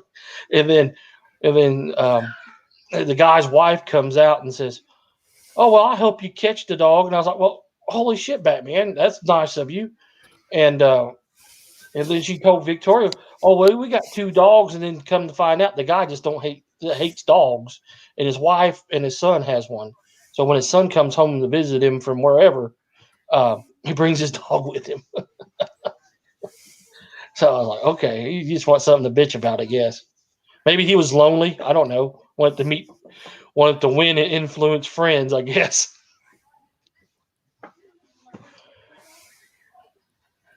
People's crazy. By the way, Gia, I didn't get the PPK. I ended up getting the parts for the 300 blackout pistol. Yeah. Yeah. It is what it is. Right. Yeah, and my buddy bought the PPK today, so it's not like I'm not going to get to shoot it or do videos on it or anything. Well, then I guess that's kind of a win-win, huh? Yeah, that's the way I look at it, because eventually, since we trade back and forth all the time and buy each other firearms back and forth, it'll eventually be mine. So, extended layaway, I guess.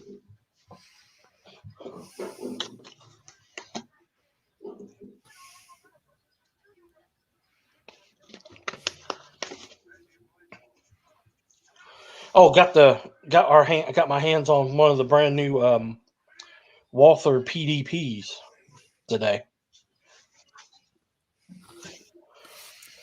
Yeah. Not totally impressed with it as much as I thought I would be. But I don't think the trigger is good as the PPQ. It's definitely not as loud for an audible re-click. You know how you get the click on. It is not as loud. It's not as tactile as the PPQ. But those slide serrations on it are aggressive as hell. They cut some hands up quick. If you angle them right, you get a knife slide. And found out that the barrel length between the compact and the full size and the side length is exactly the same. It's just the frame that they changed out. You think it's too much with the serrations? No. I've just been kind of a smart ass on that part. If you would use it, if you wanted to cut somebody with them, you could. If you hold it at the right angle, they're extremely aggressive, and I like it because it doesn't matter how much if you get a handful of crap or slime or blood, you're definitely going to get a hold of it and be able to rack it when you need to. The RMR plate's different from the PPQ as well. on a PPQ, if you take the plate off on the inside, there, it's got like a little notch so you can stick the plate in and it kind of helps lock the plate in. On the PDP, they don't have that notch anymore. It's just like 2 screws and that's it. So I don't know if that'll be. I saw somebody else's review on it and said that's going to be a problem long term because there's not enough. He doesn't feel there's enough screw in there or thread in there to hold the plate completely steel enough. So we'll have to wait and see on that. But yeah, the grip, it's got a better grip texture than the PPQ. The finger grooves is nowhere near as aggressive as they are on the PPQ. It actually fits pretty good. It's a nice gun. It's just the tactile and sound of the trigger reset is not audible enough compared to the PPQ. That's the only really the difference in the slide. There's no magazine compatibility between the 2 models either, so that sucks.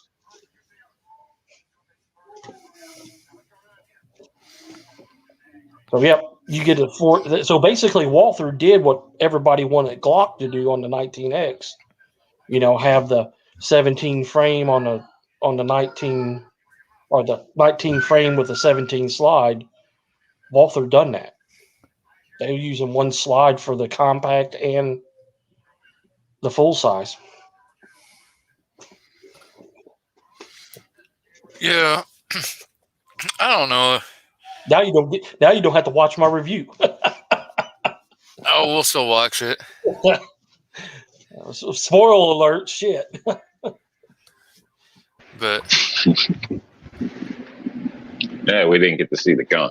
So well, it is nice. I didn't show the case. Hell, the case is almost as nice as the gun. And the case has got the same type of serrations cut in the case that the gun has on the slide. So it's a pretty cool gun. I mean, I don't know if I'm going to spend $600 for it or not.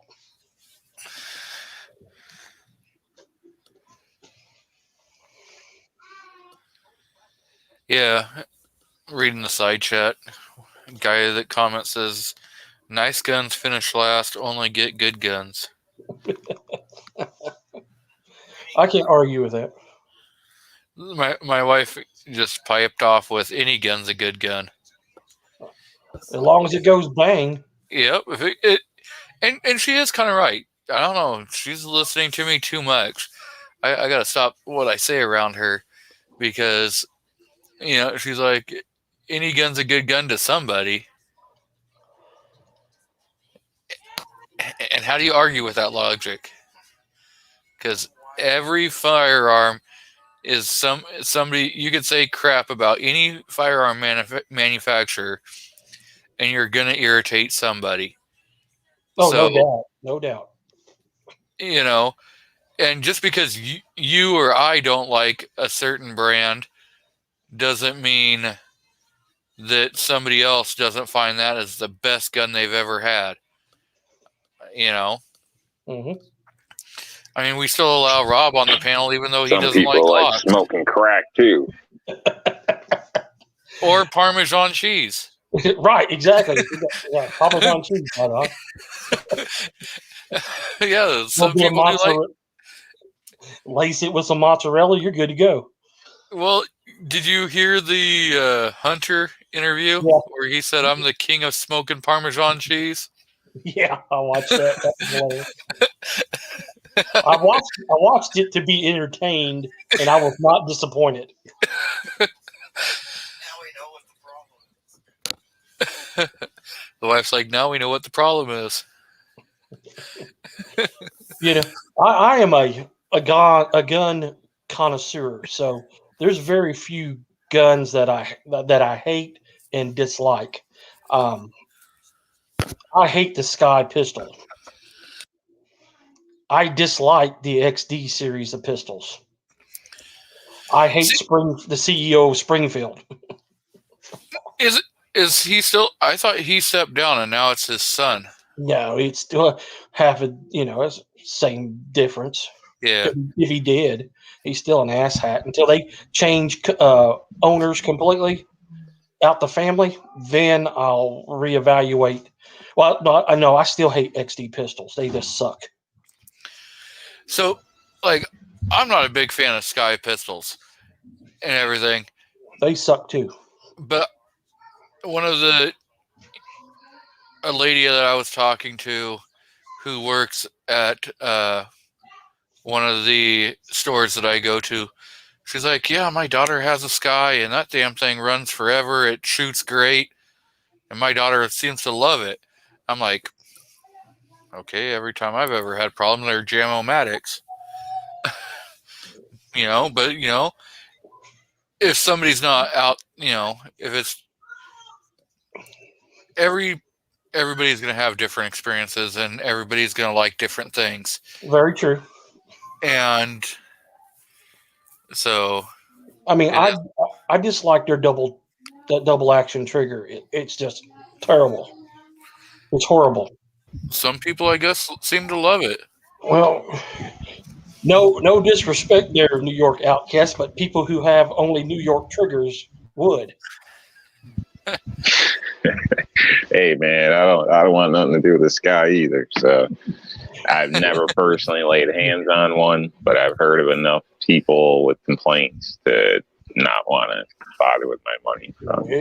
What I hear, even if you get a good one and it works, it's still only a couple thousand round gun before the thing falls apart, basically. So to me, that's just not what I'm looking for. Even if it is cheap, you can spend, in my opinion, cheap, a couple $100 and buy a Taurus that, if it works, it'll work. It's not going to fall right apart in a sense. So I don't have, faith in that in a sense. Right. Now that's just because I think it's a low quality product. And when it becomes to personal self-defense, I mean, I don't care if it's a high point. If it works, it works. It needs to do the job. So, if you can carry that damn thing, more power to you, but, and not stating that every high point's flawless or something. It's just a point to make in a sense, or another point to put at, I guess. So it's not necessarily the cost, it's the function. Does it work? If it works, then hey, whatever. But if I got to be concerned that it's going to work, or you got to buy two of them, one they take to the range and one to carry, that's just not, I mean, I might as well buy one decent gun that I can be familiar with, so, and not have to worry about. Obviously, all parts wear, all machinery wears out, so there's no gun that's going to be perfect forever. It's a mechanical item. Things happen. But I can say 7 years with the shooting I do, which may be a little more than average, maybe a bit less than some of you other guys out there, especially Bald, if he's a competitive shooter shooting every weekend or whatever, or not necessarily every weekend, but I still haven't had to change any parts in my Smith & Wessons. I mean, are they invincible? No. But, it's not a problem. They haven't fallen apart, and they're not ridiculous money. I think $500 is you can get a decent gun for $500. I know today's market's a little high, but, things are spiked. But I just don't see the point in, most of them are junk. I got a good one, so I'm going to trust this. I mean, no, I'd rather not have to worry about it. So it's bad enough. You got to trust yourself to do the right thing in a situation. But then on top of it, your firearm too. So no, thank you. So we are joined on the panel by 45 Alpha Charlie Papa. Welcome.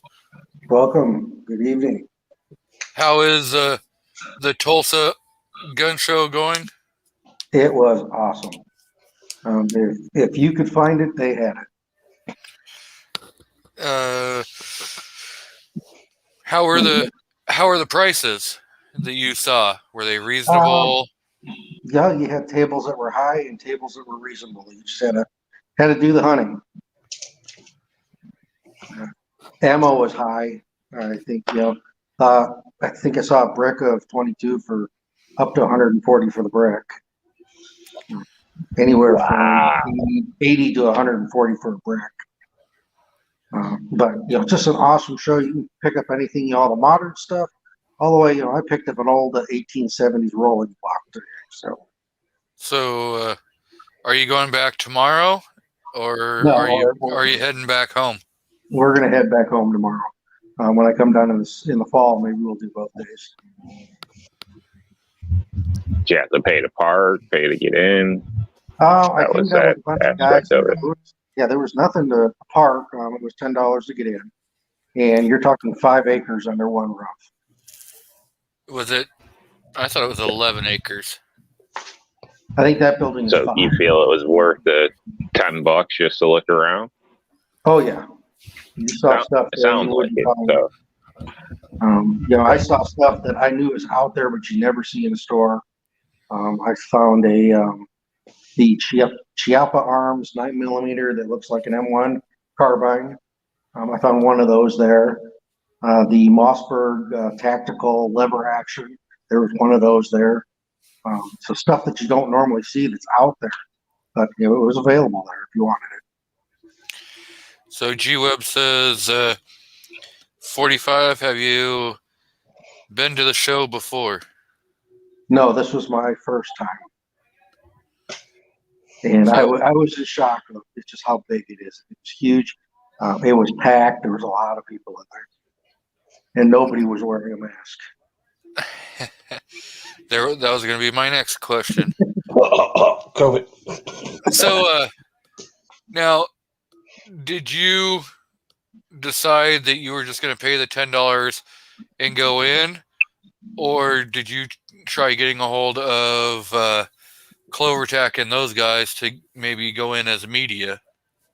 I did get a media pass once I got in there, but I went ahead and paid the $10. I figured, that show lost 2 shows last year. Anything I do to help them out so that they continue to bring these shows, I didn't mind paying the $10. Awesome. that's cool.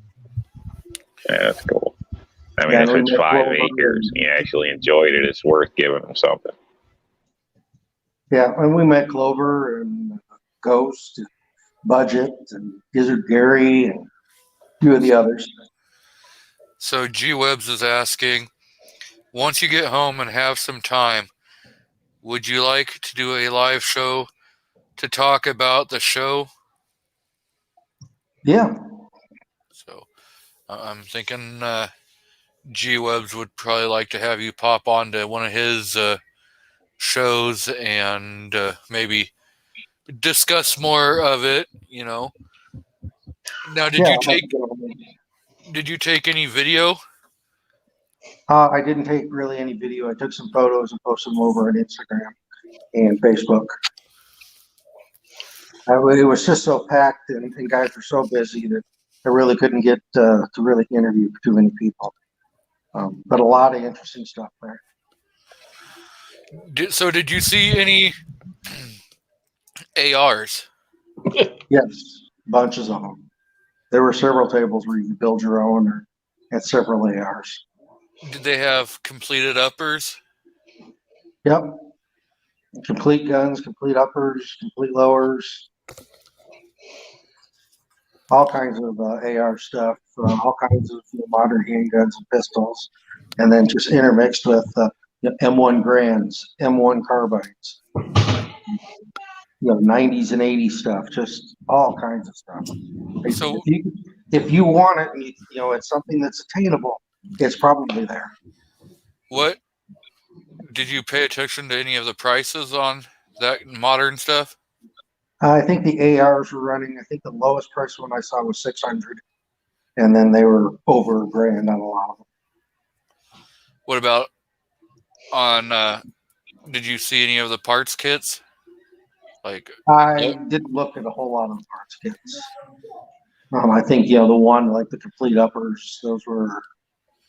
He was about where his normal price is, anywhere from about $200 to $400, depending on how they were decked out. Damn it! Should have had one of you guys pick me up a completed upper.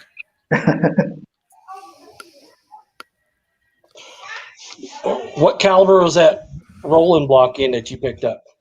I believe it's in 43 Spanish, but I need to do a chamber cast. That'd be cool to get that. Is it in good shape? Were you planning on shooting it? Yeah, it's in good shape. The bore's shiny still. Cool. I love those. 1870s. Nothing's loose on it. All the parts are there. And I paid $500 for it. So for a rolling block that old, that's pretty good buy. Mhm. Now, a rolling block, that's referring to the action, correct? Yeah. Or, Yep, it's an Okay. old Remington Can rolling you- block. what exactly is that? I mean, is that like it sounds? The block rolls somehow? Yeah, you've got the hammer rolls on like this big wheel, and then there's another piece in front of that. The bolt kind of rolls down behind that. It's a single shot. It was developed shortly after they started going away from muzzle loaders and started coming up with cartridge guns. And then I did pick up a H&R in 223 single shot with a scope for under 200. Wow. In really nice shape.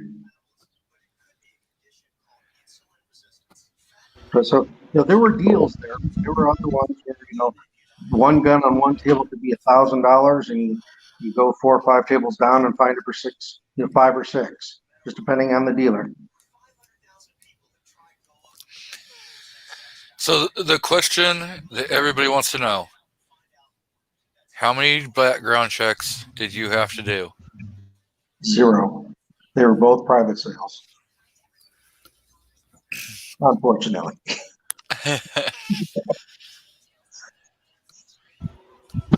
What state is that in? That is in Wichita, The ship. Kansas. Wichita, Kansas. Okay. No, And are you a resident of Kansas? No. He was a Tulsa, Oklahoma. Okay. yeah, the Tulsa, Okay. Oklahoma show. So they can private sale to somebody out of state, and that's all legal, I assume. Long Yeah. guns. Yeah, I was just buying long guns this time. Now, All right, Now, just pistols checking. I don't have any problem. I'm just trying to, see. I know I've traveled. They're like, as soon as they see a New Yorker ID, they're like, "There's a door." So. well, that's just because you're from New York. That's not because they couldn't. You got They just nothing don't for want you. to. In fact, the one guy even offered, the rolling block is old enough, it doesn't matter. Because it's old black powder, it's pre-89. The 223, he was a private dealer, private seller. I asked him, "Do I need anything from? Or you need anything from me?" He says, "Nope, just the cash." So I have my permit and everything. I could have gone through all that stuff. So that's a pretty cool. So G-Web says, just let him know, and he'll set up to do a live show with you. Okay. But yeah, awesome. Yeah, here in New York. I recommend it. Here in New York, if you go to a show, long gun, whatever, everything's got to be ran. So they actually have to call in and do a next check right there. And then if you want to get a handgun, you can buy it from them. But if the show is most likely going to end before you get your approval, so you're going to have to retrieve it from wherever they came from within the state from them. So most people don't even buy handguns at shows. Yeah, I know Clovertrack has a background check. Okay. So Clover picked up a pistol. No, he picked up a rifle. Oh. He picked it up from a dealer. Oh, okay. That makes it. And that's a whole different ball game. Yeah, and it was kind of interesting because you had several tables there where they had it labeled private seller. And you have your choice, how you want to deal with, which is how it should be. If you want to go with an FFL, that's your choice. If you want to go private sale, that should be your choice too. But again, on those both ways, if a private seller decides, guess what, I don't want to deal with you, it is what it is. Yeah, they're right. Yep. It's their right to have to take you over to a dealer too and say, hey, can you run a background check? Yep. And pay extortion money. Yeah.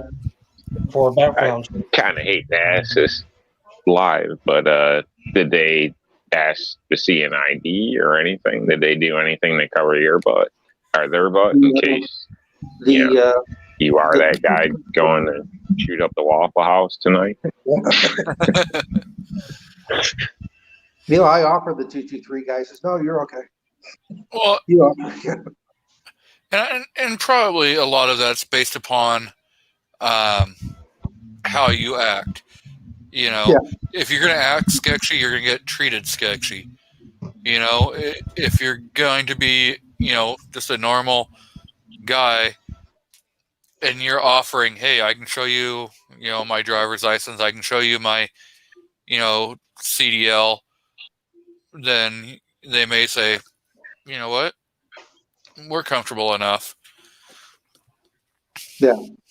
What was really weird, last night we went out to eat and I got recognized at a restaurant. And the guy's tapping on the window by the table and he's got one of my videos showing, pointing to it. I'd never had that happen before. Did you recognize, was it like the gun snob who said, No. I'm gonna go punk this guy? No, I didn't recognize who it was. I was trying to see if I recognized who it might be, but I'm not sure who it was.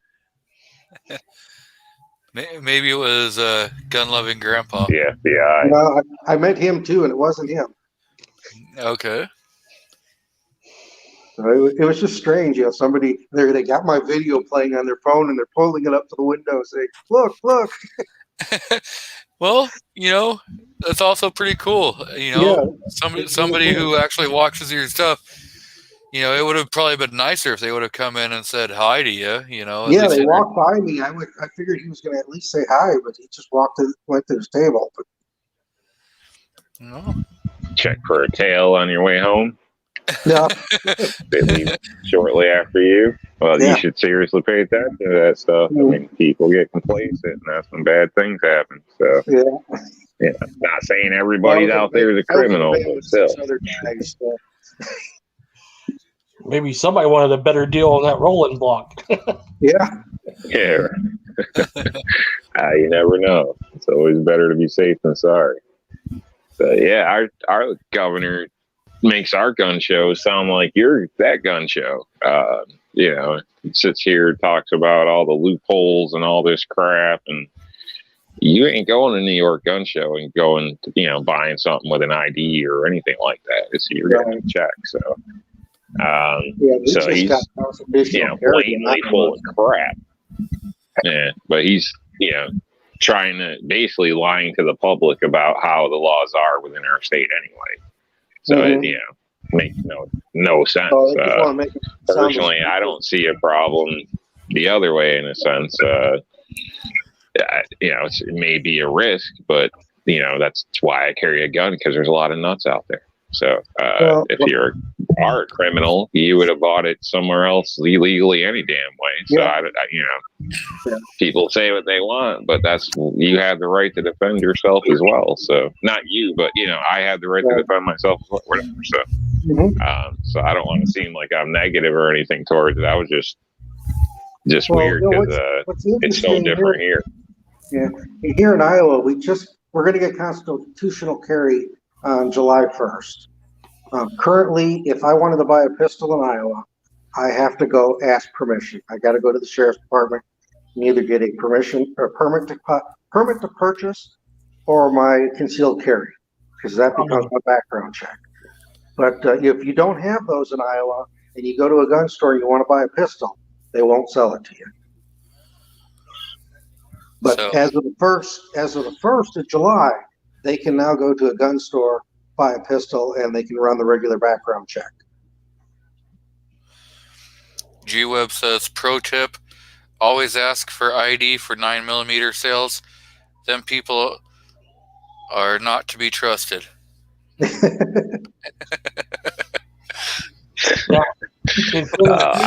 would ask for ID. As pricey as it is, I sold the gun. Out, you need an ID.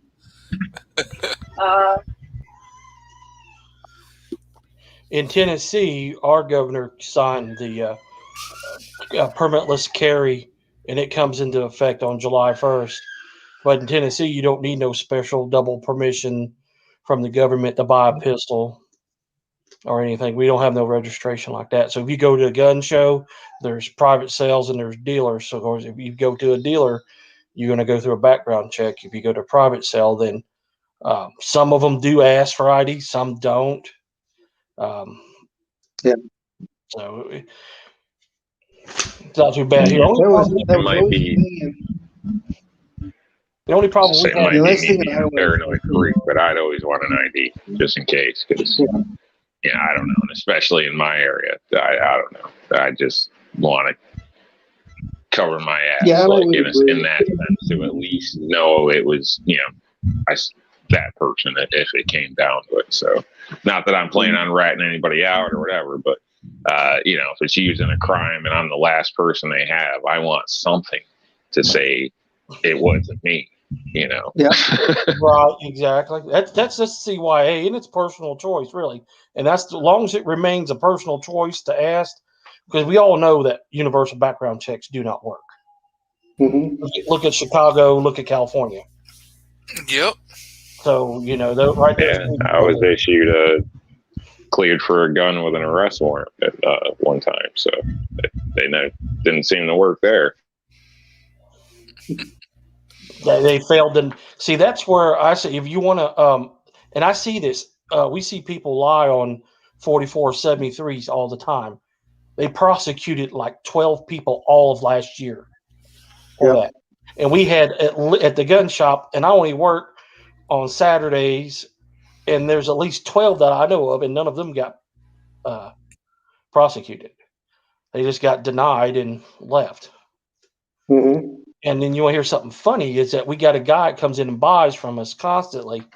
Well, not constantly. He's a pretty good recurring customer, I should say. He is a U.S. national, so he's not a full citizen. So when he goes, we go through it, and then in Tennessee, it goes a double check. Technically, it goes to the TBI, which is the Tennessee Bureau of Investigation, Tennessee's version of the FBI, and then they send it to the NICS check. So they check you statewide, and then they check you federal wide, and then they'll clear you. On this guy's case, since he's a national, he goes through Tennessee plus the NICS check, and then we got to call ICE and get the okay from ICE after he's okayed through the NICS system. Wow. So just for him to buy anything. So I'm guessing DJ doesn't watch your videos, Artak, because he says, where is his shop? The shop is American Defense Company in Cleveland, Tennessee. I don't say. I think you say Cleveland, Tennessee every video. I have to because I had a couple people thinking that it was Cleveland, Ohio. So I'm just giving him a bad time. So.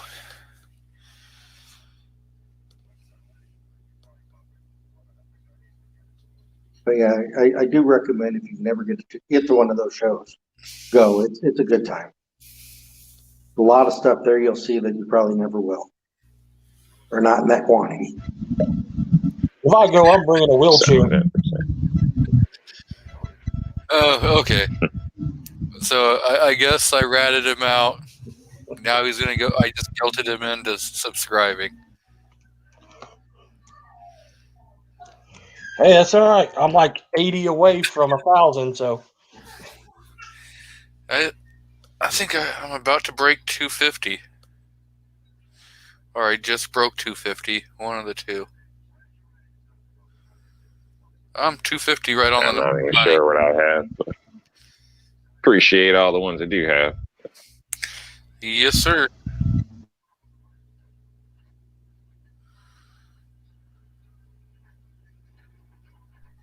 Yeah, I'd be interested in a place like that. I mean, for $10, that's a better deal than anything I got local. So, 5 acres. I mean, even if you don't find anything and you just wanted to go to look, it's not bad. And you didn't even have to get hit for parking. Here they want to whack you, $7 a park, and then you got to pay to get in. So I'd spend more to walk around a damn VFW. So and not find anything but stuff they were asking $3,000 for something that should be $1,200. Yeah, and they had displays there too. I mean, they had the guns of John Browning on a whole display of all his different designs and stuff. That was Gun Show? Yeah. Oh man, that's like hallowed ground. Mm-hmm. Yeah, you got guys that are like they're a Ruger collector and they collect all the Rugers and they just love to go to that show and talk to people and show them all about their collection and what Ruger was doing at the time. So how long did it take you to get to this show?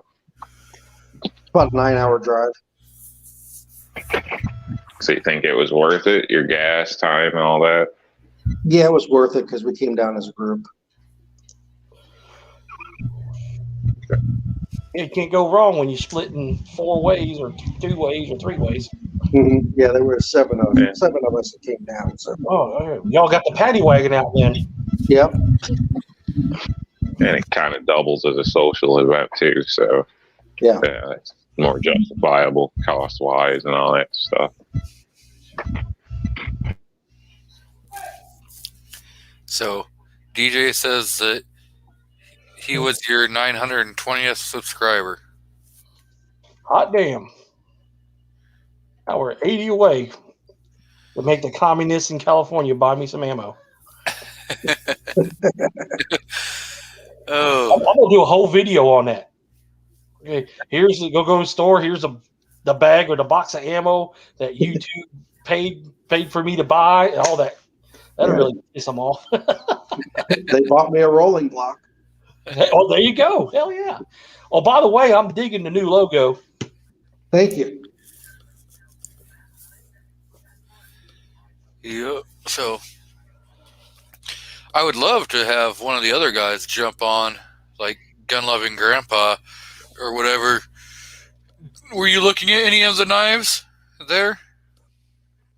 I didn't really look at knives. No, I know Ghost bought a couple of Damascus knives.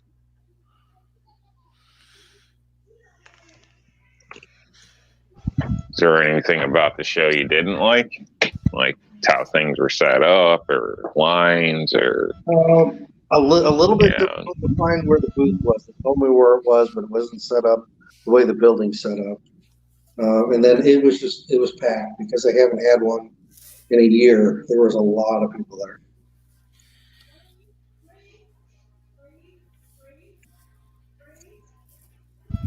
Were staff polite and things like that? Yeah, the staff was polite. Did Bathroom you have clean? Yeah, when I went in the morning, I didn't go in the afternoon. But yeah, they look like their facility. They're really good. They had people going may around. laugh, but that's a big deal. Yeah, they had people going around doing trash, picking up the trash bags and emptying the trash cans and stuff. So It is for me. You got to have a clean shitter. Yep. So, was there security there? Yes. Yeah, they had security up at the entrances. Anybody walking around? There were a few walking around. I think they were just kind of plain clothes. You usually tell them because you can hear the chatter on the radio. So, Any gun bunnies? Yes.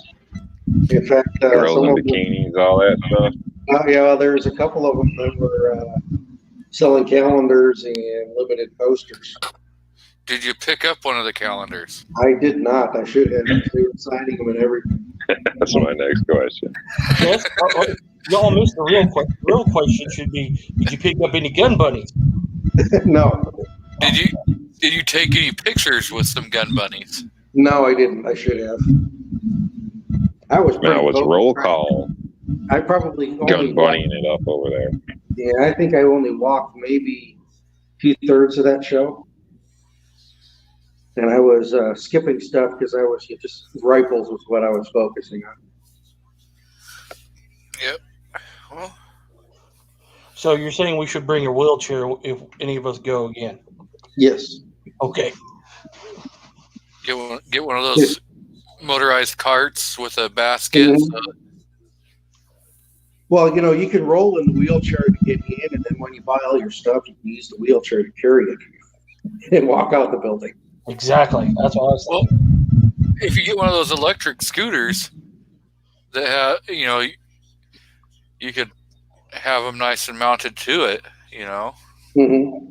Hey, I wonder if you can rent one from Walmart. Well, if they have I those think ones they that aren't like super expensive, but you could easily then mount like a locking gun rack to it, Mhm. so that you could lock your long guns in there as you acquire them. Just And I think they had some rentals on that stuff too, but I'm not sure.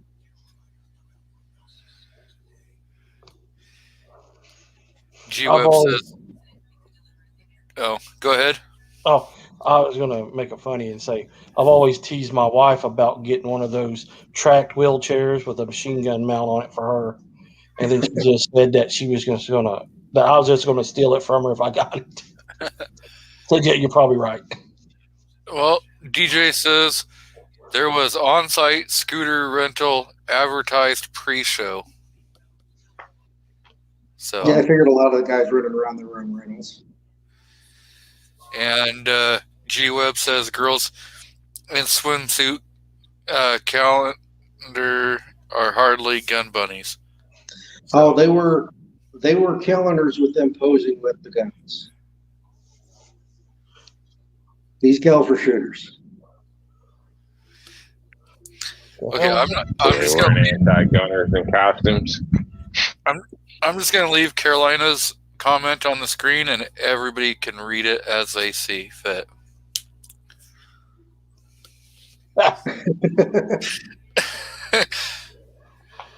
I don't know. You wouldn't have to worry about COVID, but you have to have penicillin on the way out. Definitely gonna want to have some penicillin with you. I don't think some of them salespeople are going to. They gotta have something going on, because it seems like every time these guys get together and go out to one of these events, they all come back sick. That's tell you what I'm something. saying. Don't drink local water. If you're gonna go hang out with everybody that normally comes back sick, bring antibiotics with you. This way you can just go ahead and start it and be in the antibiotic phase. Shouldn't do any harm to you. Mm-mm. Or drink enough alcohol where you're half pickled. If you can't kill it with alcohol, you can't kill it at all. So All I'm saying is, if one of them comes back with pink eye, they're never going to hear the end of it. G-Web says, read about SHOT Show in the 80s. So I can just ask my dad about that. I'm guessing there was some pretty awesome stuff going on, like cocaine hookers and SHOT Show. I could be wrong. He said the 80s, so that means they'd have full autos then too. Mm-hmm. And the 80s was popular with cocaine. And DeLoreans and Uh-huh. what was that guy who owned DeLorean? Well, DeLorean himself, I guess that's his name. God, I hate working on those cars. They sucked. Big hair. Oh yeah, 10 tons of Aquanet. Guys that look like girls from the back. Twisted Sisters. Yeah, the good old days wasn't always so good, were they? what was those haircuts? Mullet. Yep, the mullet. And people still run the mullet to the day. There's like Billy Ray Cyrus still sporting one, I think. Yeah, it's starting to come back, unfortunately. So Either that or was the mullet, and then they'd get the perm in the back. Don't forget the ducktail. Yeah. I will definitely have to check out and read about SHOT Show in the 80s, because now G-Webs definitely has me curious about. G-Web, won't you jump on and tell us the story? That way we don't have to read. We're lazy. G-Webs likes to give you homework. I ain't into homework now. If it was that good, he wouldn't remember it anyway. Well, That's what. we smile and make it sound good, right? That's why he says read about it, because I don't remember it. That's right. You know, DJ said, but the early 80s penicillin could help you. That's right, because it was real penicillin. It wasn't amoxicillin like it is now. Well, now the STDs have STDs. And those have STDs. You have to remember the 80s was the height of the AIDS epidemic, too. Well, as long as you wasn't having sex with monkeys, you were okay. I said some of those guys we need to be around. Seriously. They got like a new super diarrhea or something out now. That's like resistant on stuff or something like that. Seriously, like there's some funky stuff out there, man. Now, are you telling us this from your expert opinion that you have? No, but I've had to take classes in a sense where they point that out to you. So yeah, things like that, hygiene, all that baloney crap. But it's a thing. Apparently, there's some nasty stuff out there. Like I guess crotch rot is real. So yeah. That's bacteria. Be careful what entertainment you're going for. I tell you that. So just might not be worth it. Just have a waiver. It says, "Hey, look, if you got something that Ajax won't take off, then I don't need no lap dance from you." And look, like you want to surprise yourself, Google search your area. I know around this area in New York, I think for a while it was like 6 out of 10 or something like that had an STD. More people did that didn't. So I feel bad for kids these days. Good Lord, for a girl to, find a guy that can change a tire and not have an STD. Like, good luck. The other day, the wife was reading something. It was a deal because of a fatal car accident, and it was located near where there used to be an old dance hall. I guess it was a major dance hall. Who were a couple of the people that were? Hank Williams Jr. and Johnny Cash. I guess Hank Williams Jr. and Johnny Cash both, or Hank Williams and Johnny Cash both hung out there. And attached to that dance hall was a hotel that rented rooms by the hour.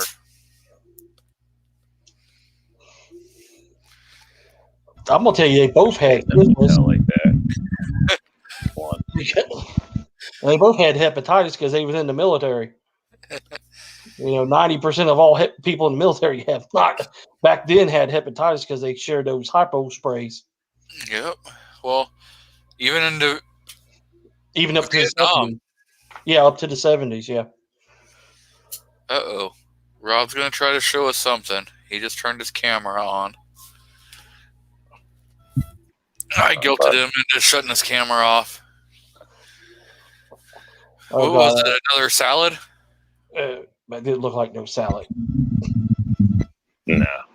That looked like something that was I accidentally hit the wrong button. That was oh, go ahead. What do you think? My youngest sister works in a nursing home, and you said you wouldn't believe the number of cases of clap they have in a nursing home. Oh, I've heard that. I heard those old people are freaky as hell. They got trouble keeping them out of each other's rooms. It's that senior adolescence when you get to a certain point. Yeah, they going back downhill, getting your ass in trouble, running around like a little kid. That's some crazy shit. Well, It's gotta be funny. Like it's gotta be sick and funny. Like my grandfather, before he passed away on my dad's side, he called us one day and he's complaining that they took his cane away. So that pissed my dad off. So we took a ride up there to the nursing home that he was in, and then we found out what he was doing. Well, he was going around lifting up all the nurses and the old lady's skirts up with his canes, trying to get him some. so yeah, I believe that. And then well, dementia and he wasn't out of his mind. He knew exactly what the hell he was doing. But it's really rampant in dementia units and in Alzheimer's units. Mm-hmm. Those are it's really bad and stuff like that. And it's you got to try to steer people away from it, but you also kind of have to respect their privacy at the same time. Those retirement villages down in Florida have the highest incident of STDs. Well, a lot of those are swingers clubs, and they've already admitted that. There's like one community. It was actually turned into a TV series, and it was truly a like swingers party. Well, G-Webs, thank you for stopping by, and we will definitely look forward to when you have 45 Alpha Charlie Papa over on your channel, so we can hear some more entertaining stories also. Yeah. Well, I got to jump off. My phone's about to die. So. Okay. Well, thank you. You want to plug your channel before you bail out of here? Yeah, 45 Alpha Charlie Papa channel. Just released a video this last week, but on the 1922 Browning. So, fun little video. Well, thank you again. All right. We'll talk to you later. Take care, man. Yep. Later.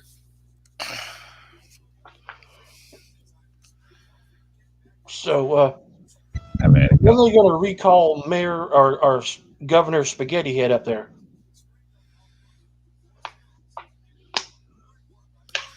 I'm thinking he's talking to you, Yorker. Talking to our resident New Yorker. No idea, honestly. I've been pretty much tied up and haven't been keeping an eye on things lately. So I don't know what they're doing. I know more and more people are unhappy with them. So, which, it's about time. But honestly, I don't know anybody who votes for either of these guys anyway. So I don't know. People we got here in a sense. So I'm not sure. Hopefully, my concern is honestly they're going to get him out and put in the next POS, in my opinion, in this area. So, I heard they're going to replace him. I heard they were going to replace him with his brother. With Fredo? Wow, that would be a big change, wouldn't it? Yeah, with Frodo. Fredo. That's the pot calling the kettle black there. So I'm going to thank Mr. DJ Play Nice for throwing the link out to 45 Alpha Charlie Papa's channel. This comment right here is the video. So we had Wiener Schnitzel tonight here, Rob. So sausage, peppers, and onions. So with Guns and Barbecue admitting that he is almost 3 hours late, he's also admitted that he's buying pizza for everybody on the panel.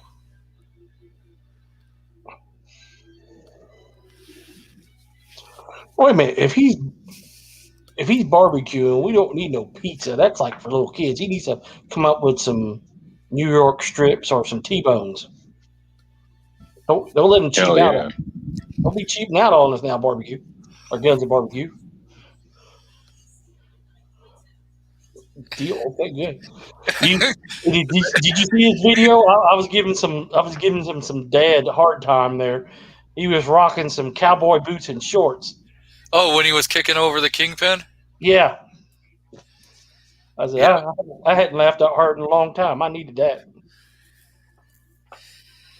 Oh crap! So, well, That was funny. His little girl too. I thought, she was cute. He should know better. so he does have this half right. I did say pizza. I didn't specify what kind of pizza. So we could have T-bone steak pizza. All right, I'll split the difference. That's good enough.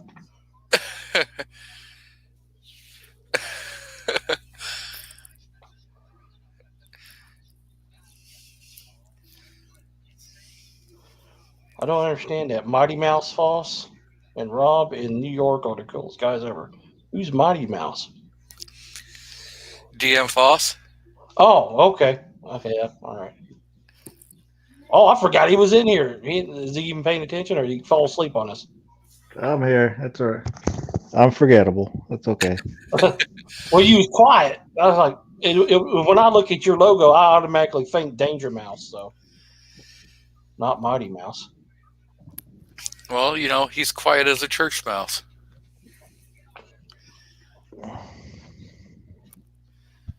You doing a preparedness show coming up here, Foss? What's that? Are you doing a preparedness show coming up here? Sort of, kind of, not heavy prepping. It's more, probably cover some, like a week-long service interruption, rather than like a zombie apocalypse prepared. Okay. Because this has been like cool. Defense Dad wants to know what he missed. Everything. How we solve the world's problems. Gun bunnies. A lot of gun bunnies.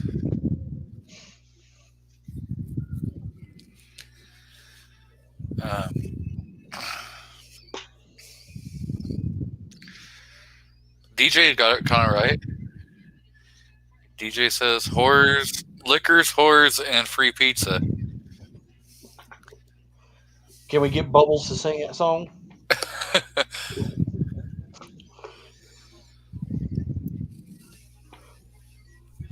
Real fast. So you guys do any prepping or anything like that? All right, I don't even like that word, prepping. Yeah. Do you think ahead in life with everyday items? Oh yeah. The wife and I always keep a supply on hand. Yep, we keep at least a month of food on hand, and only replace what we use. And then we got 2 boxes of MREs stacked up, and canned goods and rice and beans, stuff like that. The only thing I don't have that I would like to have more on hand would be water.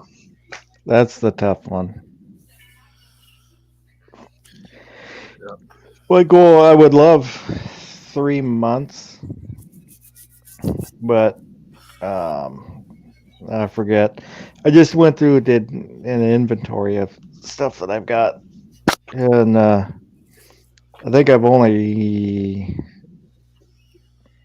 now with the baby, kind of about a month, just over a month, something like that,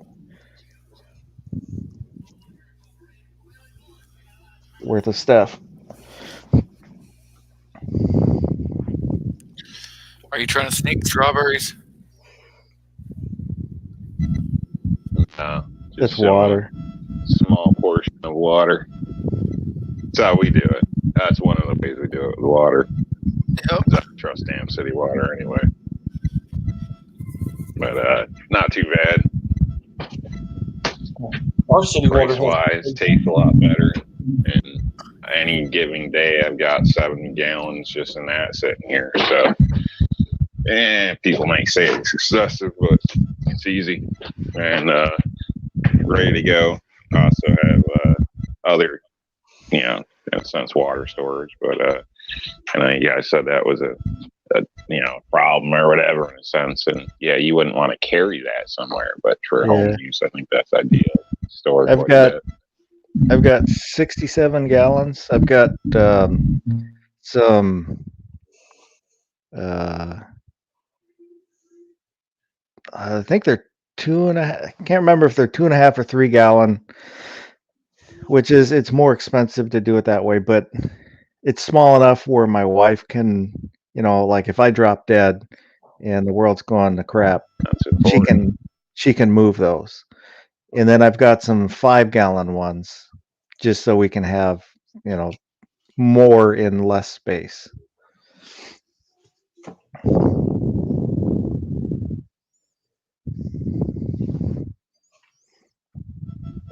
I think it's smart.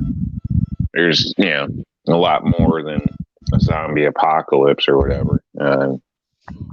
Interruption with the just-in-time delivery system, and we've already seen that with COVID in a sense. Could be roads closed down, a chemical spill, traffic shut down for days. I mean, it's just good to have extra on hand. Or, you might go down your stairs and bust your leg and your job's an asshole and you end up waiting around for unemployment, blah, blah, blah. You could use the food, It doesn't have to be a end of the world scenario to have a backup. I just definitely think it's smart. That's why I don't see it as like prepping in a sense, like the TV shows. I think, to me, it's just kind of common sense. Things are cheaper when you buy them in bulk, and we can't predict the future. So it's just smart to have some extra basics and redundancies. Like, if you live in a cold area, don't just trust your heater. Have a backup heat source, and preferably a backup for your backup.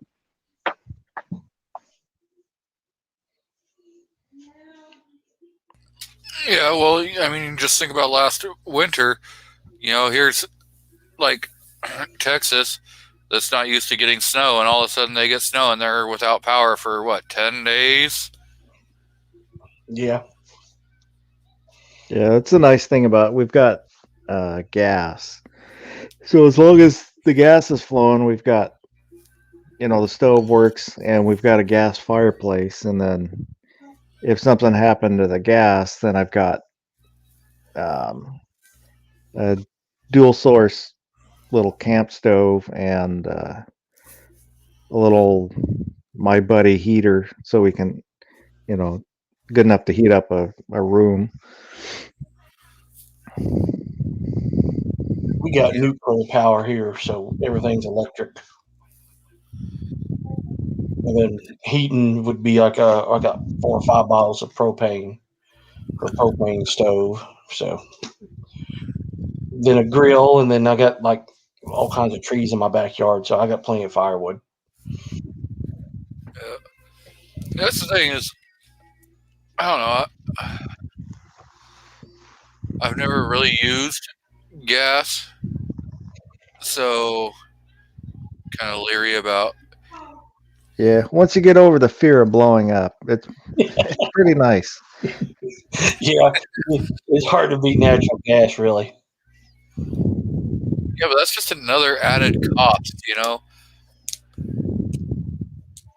I'll tell you what, if you want to heat a house up real quick, natural gas is the way to do it. Well, it's also nice because, like, if you get one of those generators from Costco that has the multi Those generators are shit.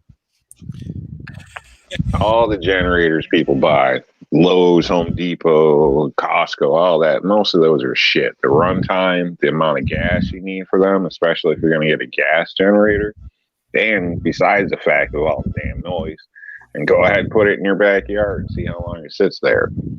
I mean, there's some downfalls of some of that stuff. So depending on where you live, you might want to skip that. Well, most of those are meant to be stripped down and rebuilt after like 60 hours.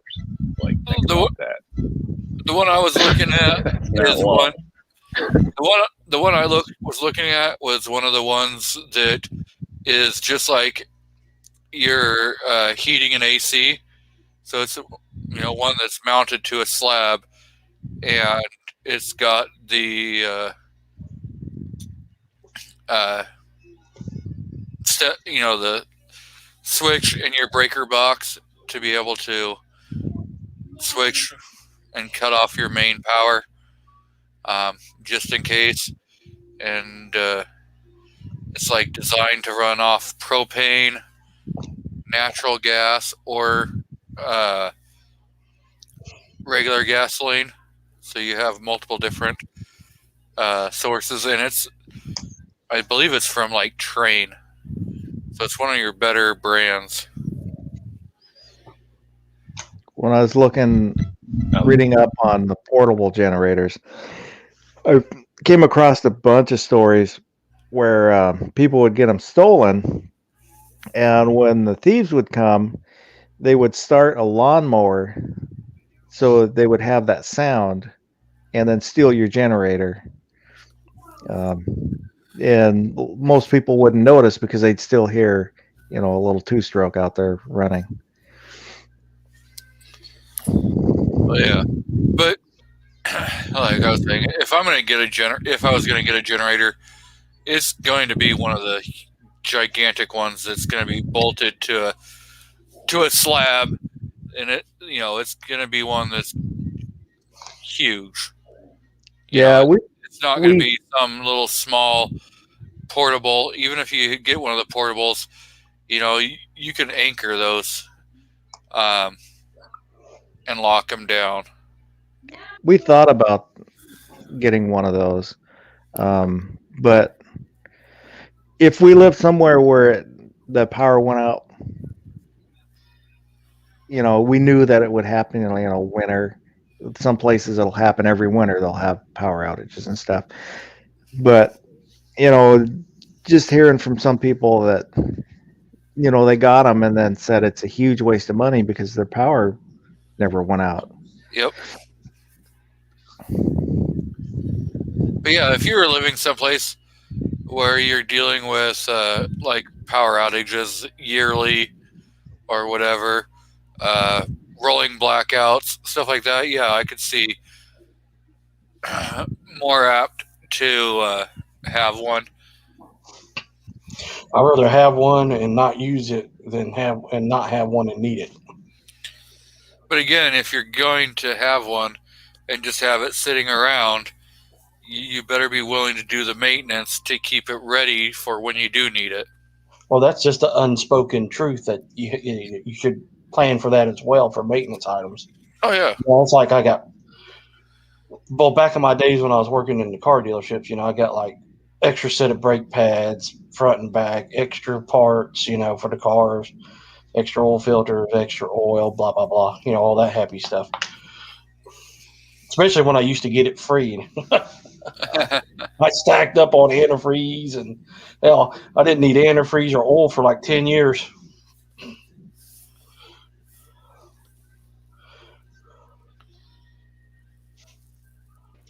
Yeah, I would definitely recommend a diesel if you go that route. Or not diesel, propane or diesel or something. Not gas, basically, but as far as those smaller generators, if you can. So I think you're going to get more runtime on them. Some of those, like Guardian's one company that makes decent ones, are expensive. I mean, you're talking like 10, 12 grand. Does diagnostics. You can program it. Has a Mitsubishi diesel engine in it. Runs off propane, I think it is. I'm not even sure. Runs off propane. There's a biofuel thing. I mean, some of those are great pieces of equipment, but the average person, I don't think, is going to spend that much on one. So just know those smaller ones, they don't tend to last too long. There's a contractor that's using them on jobs and all this type of stuff. And man, do they burn through gas. You'd be surprised. But if you're using power, like, you're going to be feeding that damn thing. I think it's like a gallon will get you 2 hours if you're easy with a medium-sized one. So it's really not a lot. If you're out of power, the gas station might be out of power. I don't know if they have manual pumps or whatever the setup is, but you want to be steps ahead. And then storing gas, it doesn't store as long. You got to put treatments in it. I mean, you got to think about every damn thing and figure out what's best for you. Longevity, I'd try to stay away from gasoline generators. Yeah, I'd go with propane or diesel. Multi-fuel at least.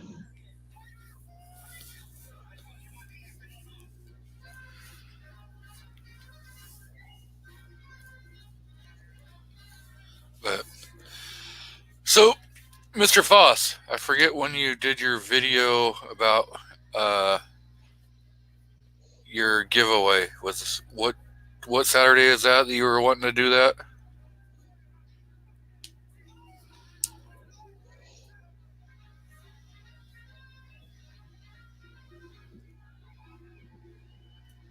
I think he fell asleep again. Sorry, I was typing in the chat. Oh. This Saturday. This one to like today or like next Saturday? This one today. Well, whenever you decide you want to take over the show for a little bit, just say something. We'll hand over the show and. Well, if you don't mind, if we can just do it now. Let me share screen here.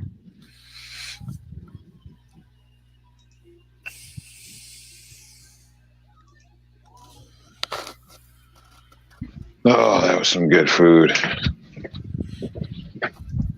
I'm a lucky man.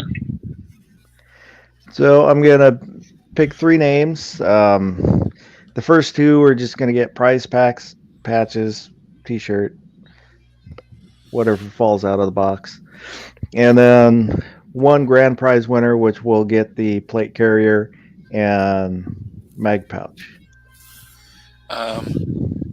And I'll get some stickers sent to you, so you can, if you want, you can throw in one of my channel stickers to your giveaway. Sweet. So for the first prize pack, we'll let it do its thing here.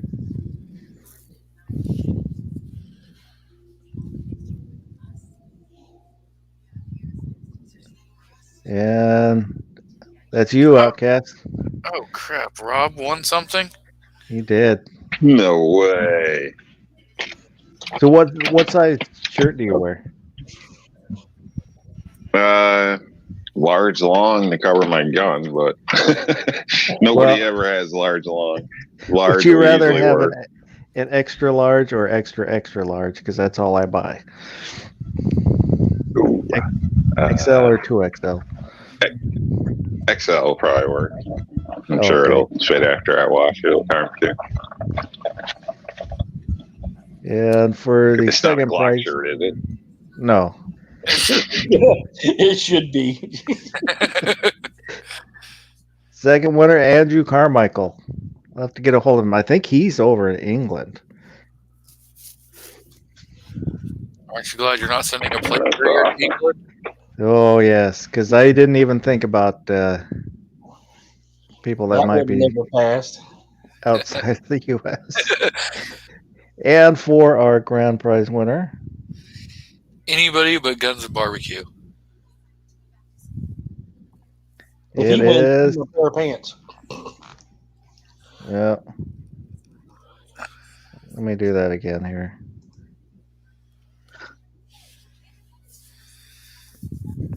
All right. You won again? No.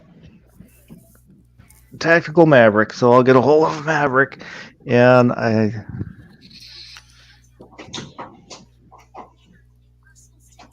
So, let me write those down. Doing his giveaway.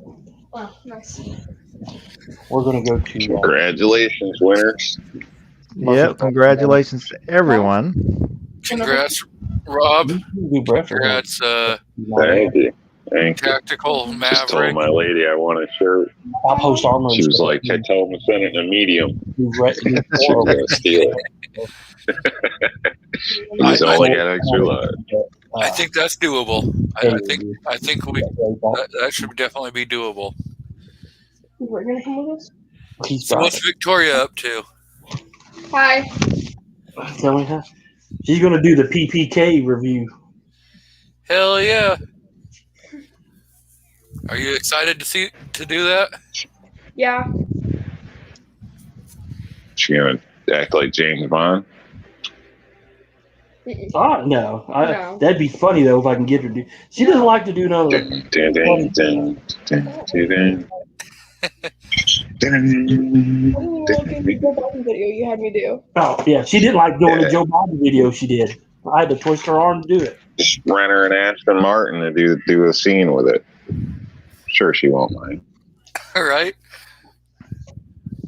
Oh no, I don't know who's going to pay for the rental to Aston Martin.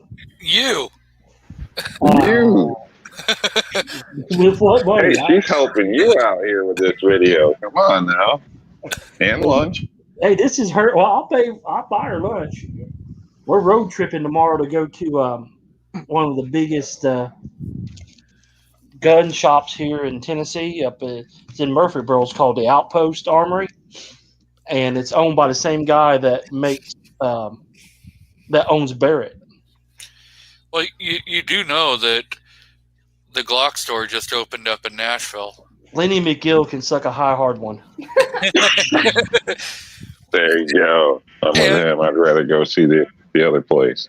Screw the Glock score. Glock score. I wouldn't mind going and shooting at their range. That range looked pretty friggin' amazing.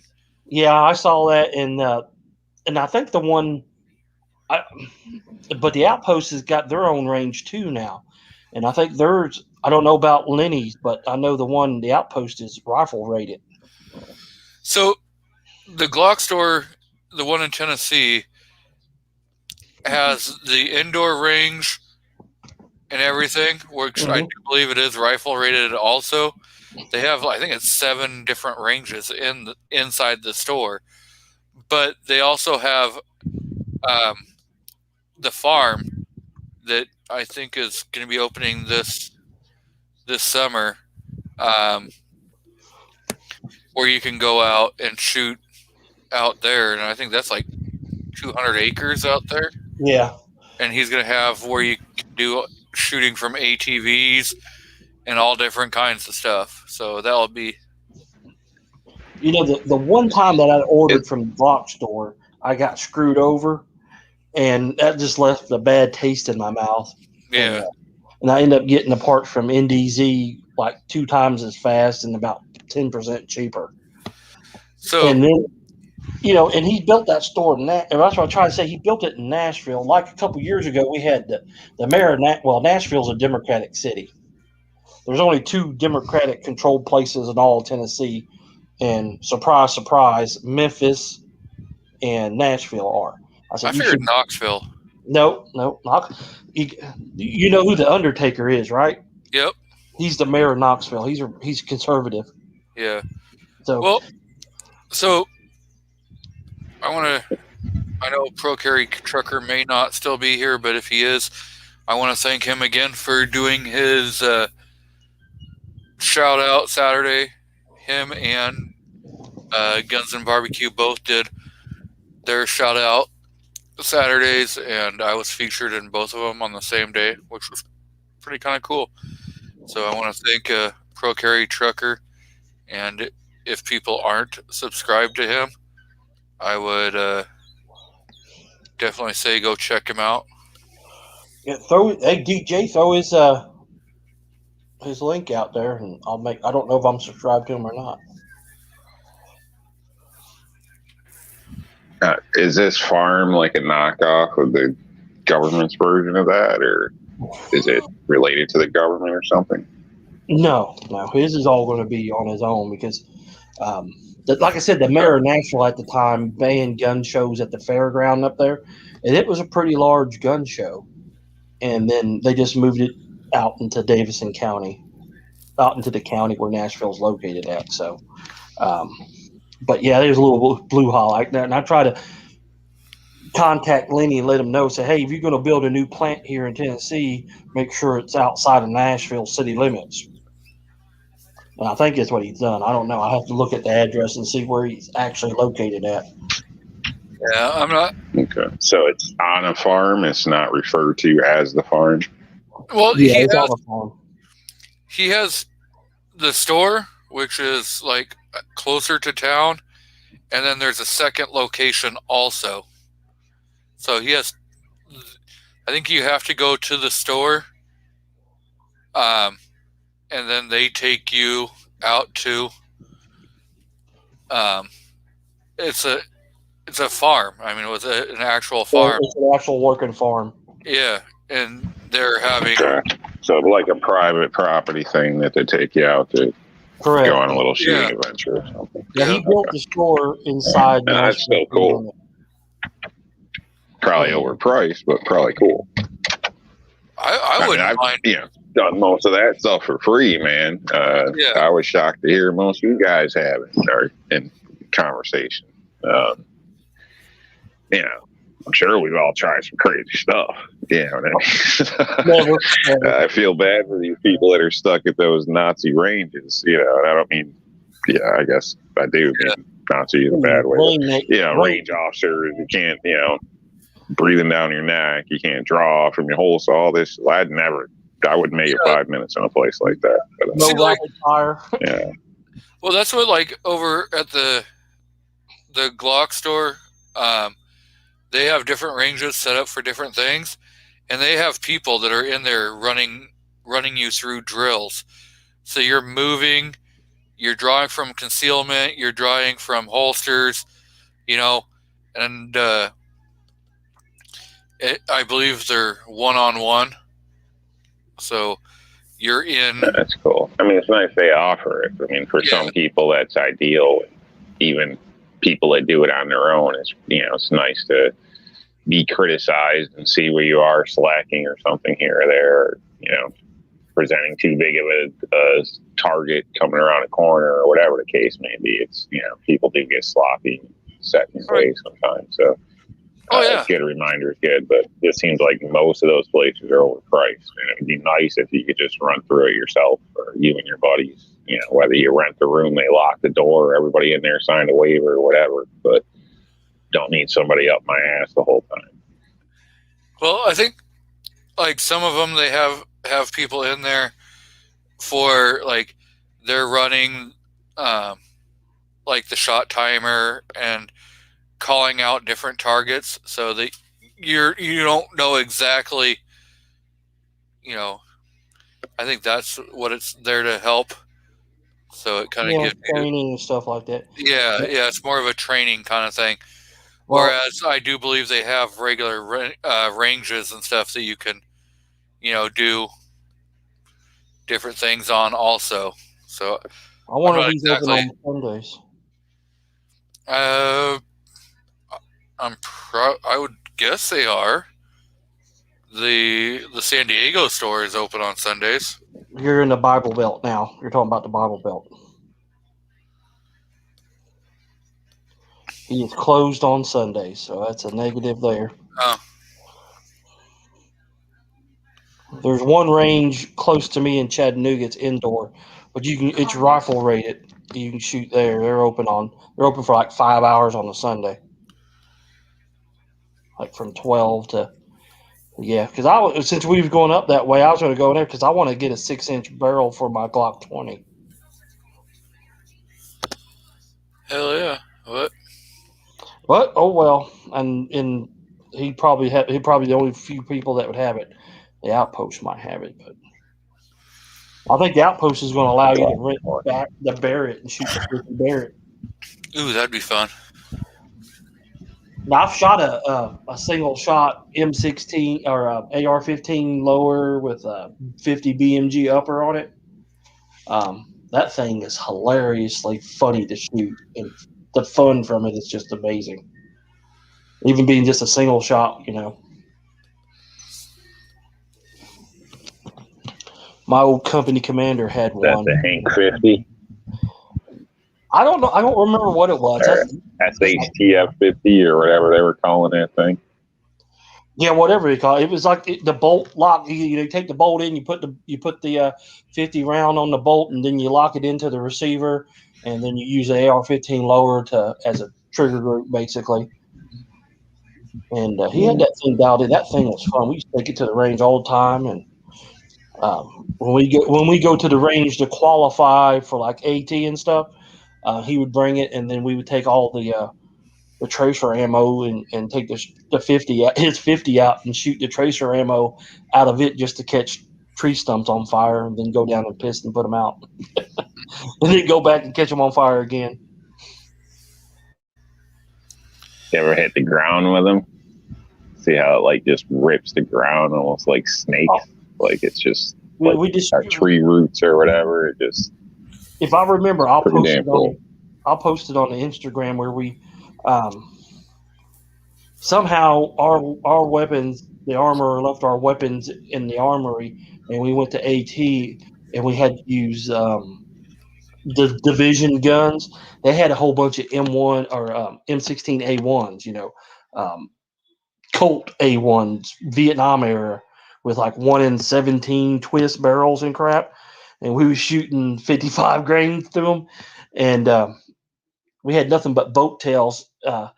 Me and Captain Havishjack, towards the end there, we had like 300 rounds left between us, so we went and mowed down the 4x4s that were holding the target stands up, and we just cut it and mowed it over. We got in trouble for that, of course.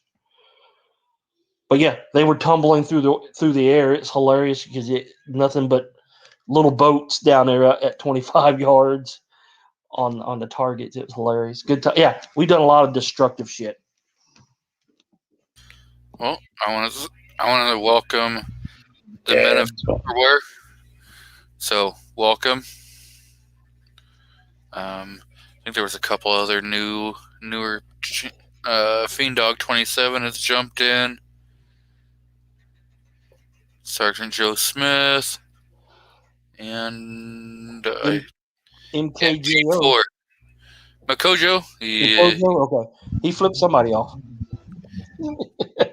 Did he? Or oh yeah, that's what it looks like. Is that what that is? I thought it's shooting a bird and then loving. oh, I was gonna say I saw that one where he's like pointing up.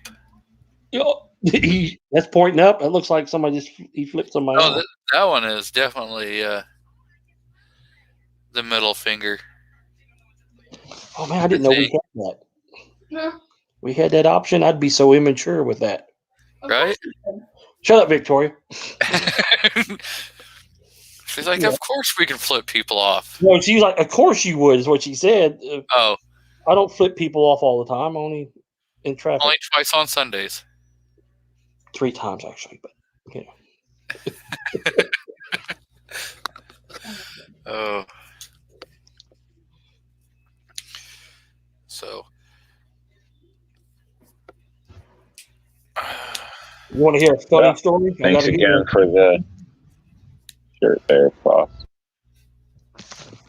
Oh, no problem. You won. Thanks for watching. Thanks for subbing. I never watch. I try to watch everybody's stuff that I'm subscribed to. Especially if they're subscribed to me, I feel I owe it to them. Yeah, I was giving Foss a bad time because I commented on that video, so I just never said I wanted in.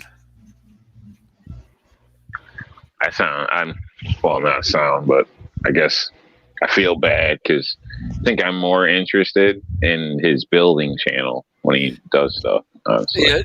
Not saying I have no interest or he's bad or there's anything wrong with it. I just, I don't know. I'm That- definitely watching that, but I usually catch all those other ones too. So I float around. Sometimes I'll I guess, I'm sure you guys know the algorithm, what comes up. Sometimes people disappear. You wonder if they're still there. You got to go find them. I don't know what happens.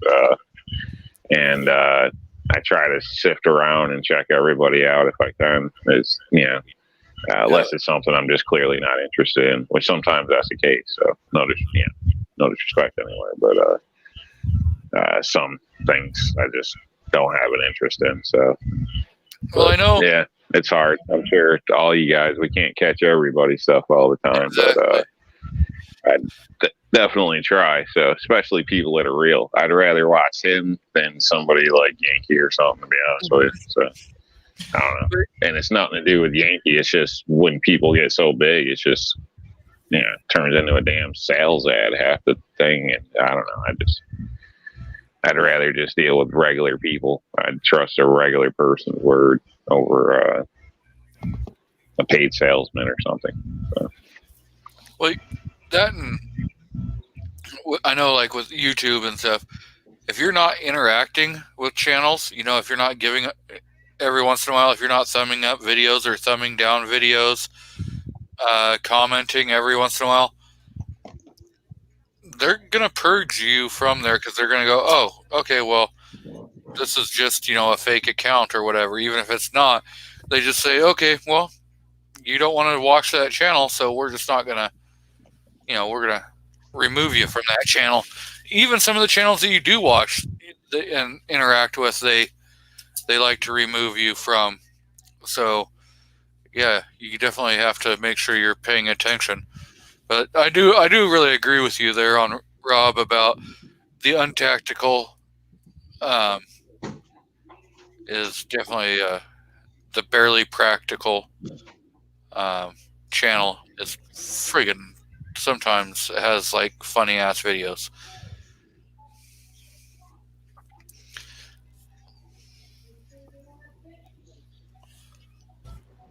Yeah, I just have an interest in that. I like, I don't know. In a sense, I'm kind of crafty like that myself, where I'll see something and think about it, just make something. And Yeah. other people think I bought it sometimes. So, but it's just that's how you find cool things or new things, new ideas. Gives me ideas, stuff like that. So I'm looking for stuff I can steal off from him to put in one of my projects. But taking his time lately, not doing anything. So. I know. But, That's a big hint right there. that is nice. Yeah, you see things outside the box or something different. I like, everything's not guns to me. So guns are just a part of my life in a sense. Granted, I know a lot of you guys are going to have a heart attack here or whatever. But I see it as I'm more of a safety protectionist rights guy, I guess. Not necessarily just a gun guy. Yeah, I invest in different things, fitness, storing water, things like that, food. I mean, I'm in the whole it's a lifestyle. It's the whole package. You know what I mean? So it's a little different, but and unfortunately, I'm not rich either, so I can't just throw a new gun up every other day. In New York, you can't borrow guns. It doesn't work that way. Yeah. So I don't have those good connections. So, got to be real about things. I am what I am, I guess. So you're saying I you're the forgot where the hell complete I'm going package? with this. No, I don't mean it like that. I don't know. I just, Rob, I like seeing all those different things. There's more to life. Like I could tell on Rick, save some damn money, man. Things happen, things come up, maybe you need, maybe take the wife out, not necessarily Rick, but, instead of buying a new gun. There's a lot of things in life that can make or break you, if you get what I'm saying. So, you got to have a balance with stuff. So, are you subscribed to Mr. Big Kid's B channel, his Gaucho Q channel? Yeah, he split his barbecue stuff off from his gun stuff. Yep. Okay. No, I don't think so. I don't even think I'm familiar with Mr. Big Kid. Unfortunately. Mr. Big Kid does do some pretty good videos. But yeah, he puts out some barbecue videos that are pretty good also.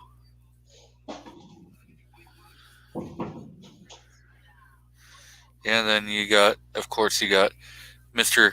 Guns and Barbecue, who likes to put out how to mayonnaise a bowling pin. Oh, it's funny though. I mean, even the kid was kicking it while it was down. I know.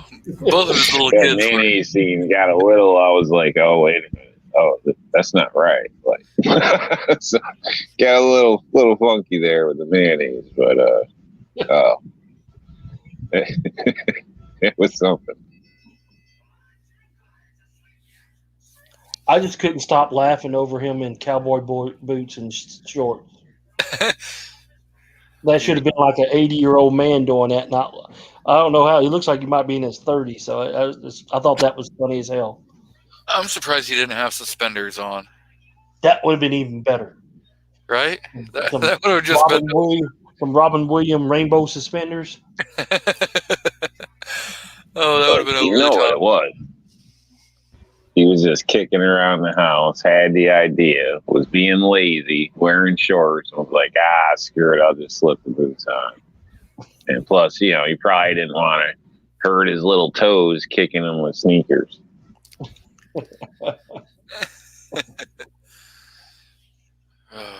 Well,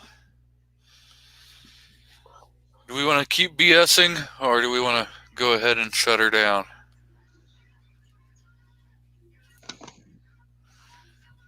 I'm game for whatever.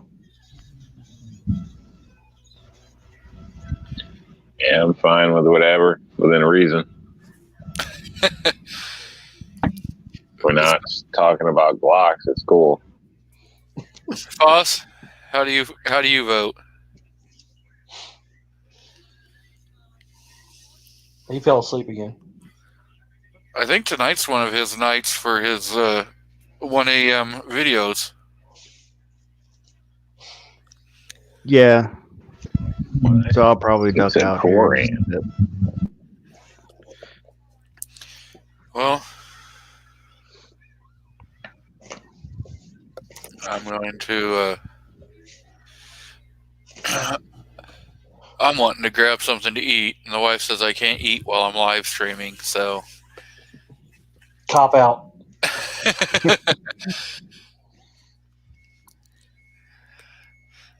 For some reason, she doesn't want me to pull a Rob D and eat while the live stream's going on. I think I do a fairly good job, but I'm not the host. I don't think you guys heard me smacking or chewing stuff up or nothing. I try to make and be respectful. So, Foss, you want to kick us off and lead us on the outros? Well, check out anybody that's been on the show today. There's been links put out there, and looks like DJ has dropped everybody's links that has been in the chat or the side chat or existed on YouTube. So check any of those out. Check out the people that are out in the chat. Never know what you're going to find, or better yet, start making videos yourself, because you never know who wants to hear what you have to say. And remember that DM Foss does have a 1 a.m. Pacific, 4 a.m. Eastern podcast. Normally it's pretty darn good. So if you decide you want to stay up late and party or get up early and party, I'm pretty sure Foss would love to have you come and entertain him. Yeah, come check it out if you happen to be up. I don't know, it's a god-awful hour, but that's the hour I got. Rob D, what do you got going on?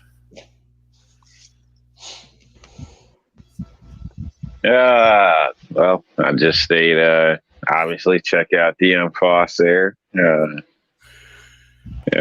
Also DJ Play Nice out there in the chat. He's dropping all these links and stuff. So, yeah, nobody's sending him a check. So, check the guy out or whatever.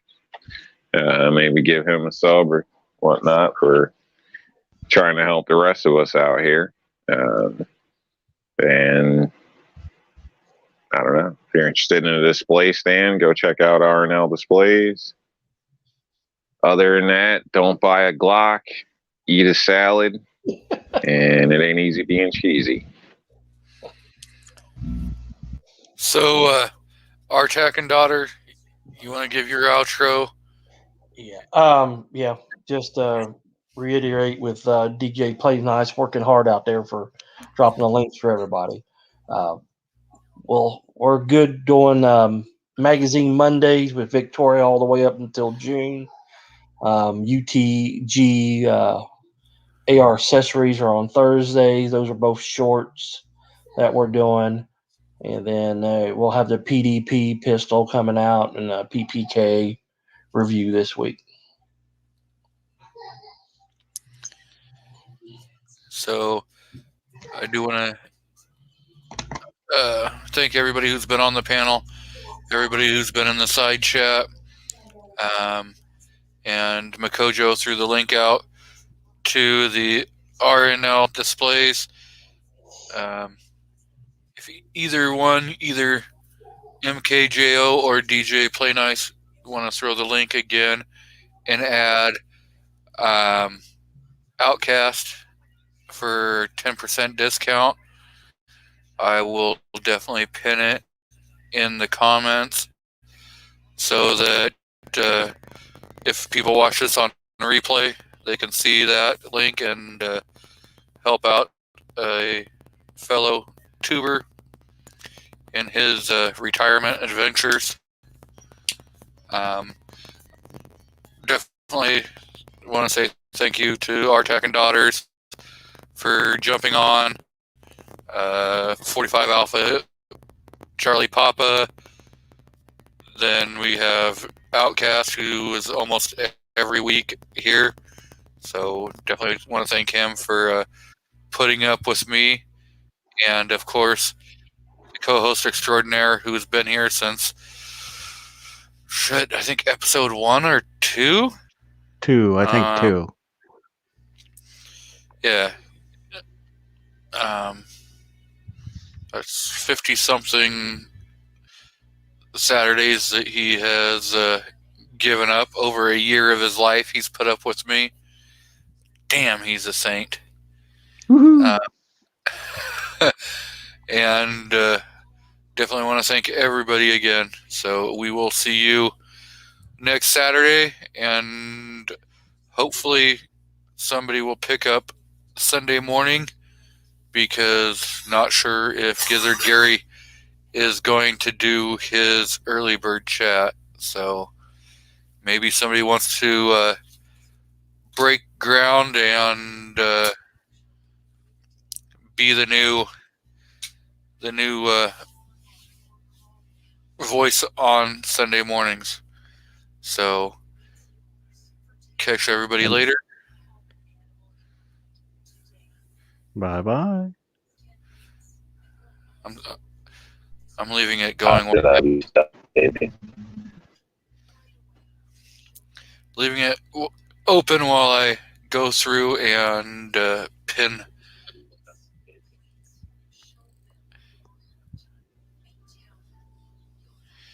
I need to. Leaving it open while I go through and. Crap.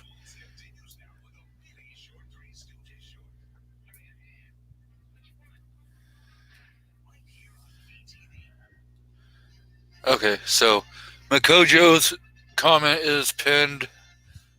We are out of here, guys.